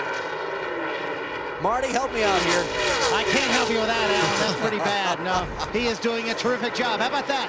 They have been very impressive today. And you know the last time Sterling Marlin finished even in the top 10 at Charlotte was 1996. He's trying to get Dodge's third win of 2001. That is Felix Sabates, and he is here, and that is very significant because he still owns a part of this race team. The last time Felix saw one of his cars win in person, 1994 at Watkins Glen. Alan? All right, Marty, thanks. 17 to go. Uh-oh. 7 car looks like it's about to blow up right in front of the leader. I believe if Sterling sees that. That's Kevin LePage, who's had a great run all day long in Jim Smith's Nations Rent car. Hate to see that thing go up in smoke short of the finish. That'd be a terrible disappointment for them. We saw some smoke out of the left front.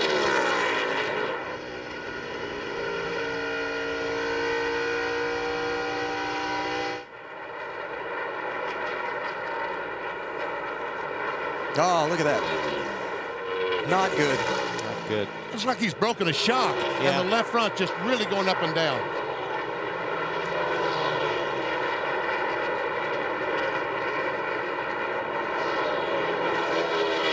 And we welcome back those of you who've been watching NBC News. Continuous coverage throughout the afternoon. We're at Lowe's Motor Speedway, Charlotte, with 15 laps to go in the UAW-GM Quality 500. The silver car on your screen, the number 40 machine, is Sterling Marlin. And he is dominating the final stages of this event after a race-long duel between himself and Tony Stewart. In the final laps, Marlin is getting away from the field.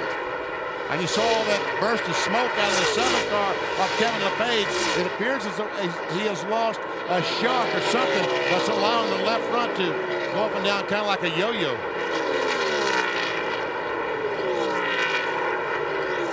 Came into today's race with Jeff Gordon and Ricky Rudd lined up side by side, 19th and 20th on the grid in their race for the championship. Both have had their problems all day. Gordon visited pit road for a green flag stop at lap 110. Then a caution came out, trapped him a lap down. He got the lap back later, then had to pit at lap 219, fell 2 laps down. He's only been able to get one of them back. Rudd was involved, his other title rival, or his title rival. Rudd was involved in a crash on pit road, of all things. He bumped fenders with Rusty Wallace at lap 49. Been spending all day trying to get the handling back on his car. He is now down 3 laps in 21st position while Gordon runs 17th. So Ricky going to lose a little bit of ground today. Opportunity to gain championship ground missed.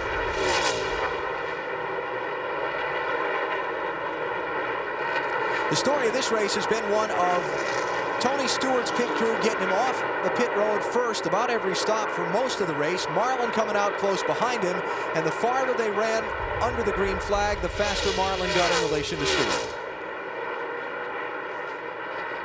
Going to be a frustrating finish for Stewart. Dave is with his crew chief. And so it begs the question, Alan, with 25 laps into this run, why hasn't Tony Stewart been able to make some ground on Sterling Marlin? He's actually lost ground. Greg, why hasn't he picked up any ground at the start of his run? Well, we freed it up that time there, and it was a little bit too much, so I think we gave up the edge that we had on the front side, but we didn't have much choice. We had to try and do something. And I think Sterling got through traffic a little bit better than we did. We're kind of breaking even on lap times. Home Depot Pontiac run good. Tony had to go to a wedding yesterday, so he never made a lap in this car in race practice.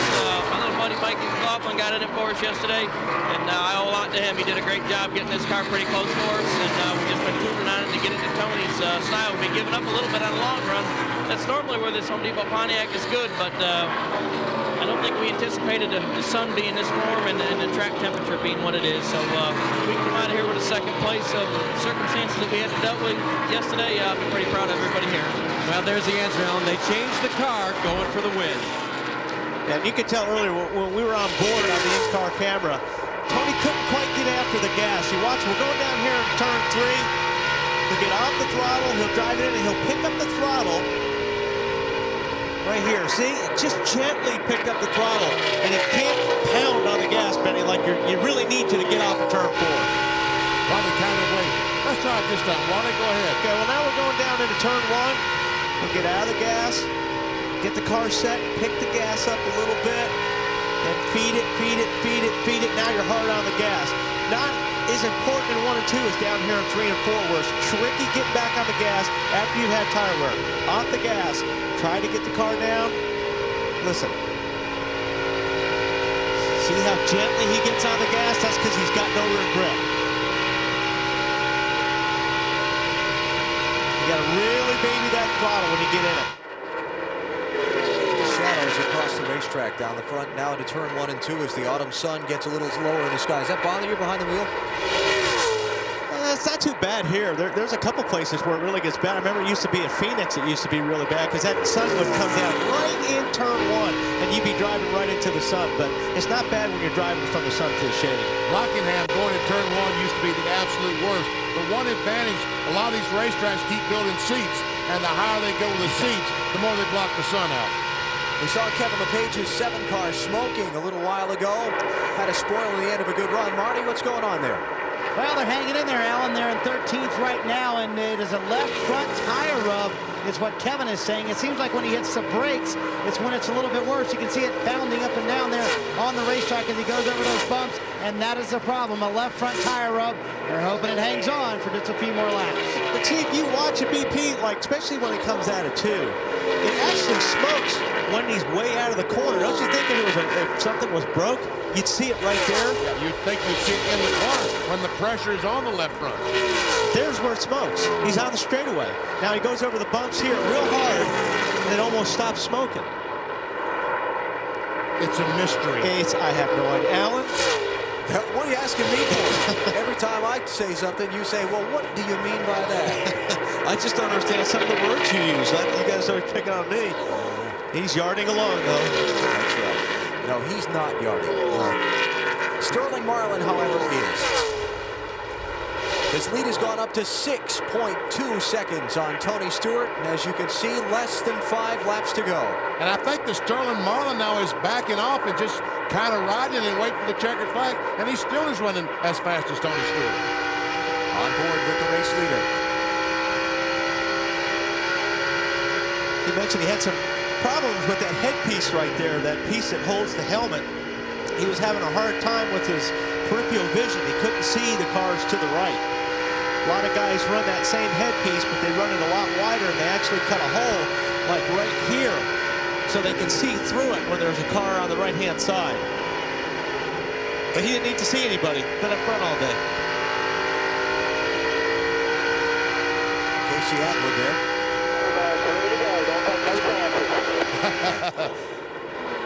Glover is the master of the understatement. Tony Glover, team manager, been with Sterling Marlin a long, long time. Glover, second-generation racer. His father was an outstanding late model driver. Sterling Marlin, son of Cuckoo Marlin, former Winston Cup driver.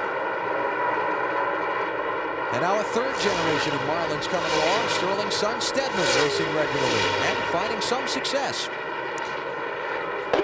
No pressure, 2 to go. And that's a nice thing to hear. No pressure, there's nobody in your mirror, you got 2 to go. Just, you know, that's the best of situations, is to coming for the win and not having somebody on your bump. Like yesterday, boy, Matt Kenseth and Greg Biffle racing each other, a couple laps to go. That went in a little bit hard, spun the car out, and Biffle took the win. You know, we talked at the top of our broadcast about this being the home stadium for many of these teams and how important it was to win. Ironically, the guy that's going to win is one of the few drivers who doesn't live in the Charlotte area. Still maintains his residence in Columbia, Tennessee. Nashville area, that's where Columbia is. But the car and the 30 or 40 people that work on this car are all based about 30 miles from here. Final lap for Sterling Marlin, seeking his 8th NASCAR Winston Cup win and his 2nd of 2001.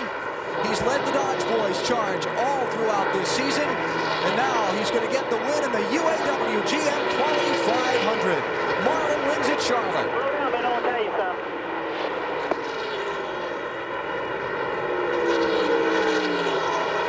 Here's a race for position of the checkered flag. This is 4th spot. Oh, Junior gets a little bit loose off the 4. 99 cannot capitalize on it. Junior takes that spot from Jeff Burton in the final lap. Marlin wins. Tony Stewart 2nd, Ward Burton 3rd, Dale Earnhardt Jr. 4th, and Jeff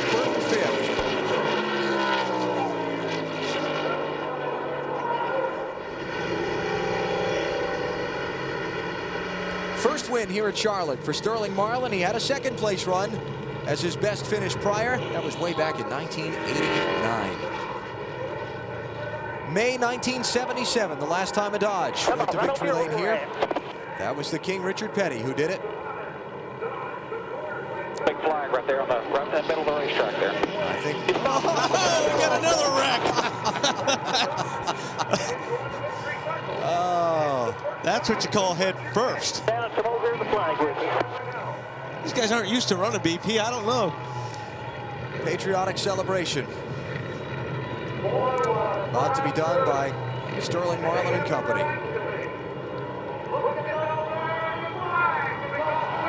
Felix Sabat is there. Former full owner of the team. Uh-oh, I don't see the silly sticks. Or what are we calling it now? Silly sticks. He's not in victory lane yet. It's getting out there, though.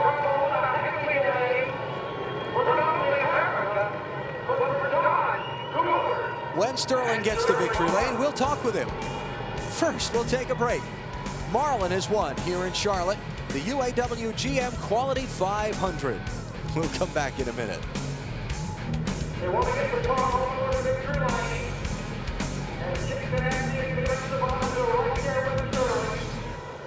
Welcome to the Autotrader.com post-race show. Coverage of the aftermath of today's UAW-GM Quality 500 at Charlotte, won by Sterling Marlin.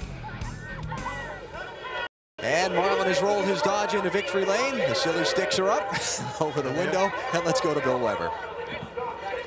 Well, Sterling Marlin in victory lane for the second time this season, and for the first time in a long time with the sun shining.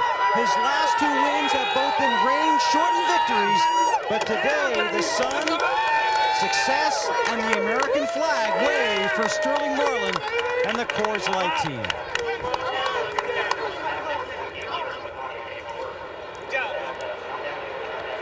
Tony Glover coming in. You stay here a second. Congratulations, and congratulations to you. There's a phone call. Chip. Who's that? Thanks, Chip. We're doing victory lane. Thank you, man. That thing will go. Thank you. Yeah. Okay, thanks. Okay, here's Felix. Thank you again. That wasn't collect, was it? I hope not. It's Felix's phone. Hey, did Tony Glover tell you halfway through this race this is the best car you've ever had?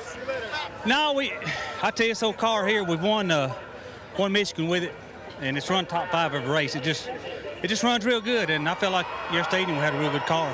And just be patient and keep your fenders on it. It was good on the long run, and Tony's good on short goes, but I'd like to thank all these guys on the Coors Light Dodge team. They've done a great job, and it just feels good. At one time, you just blew by that 20 car, Sterling.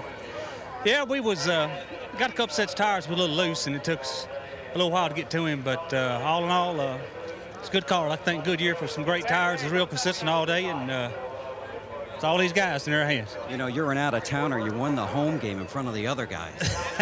Yeah, I know it.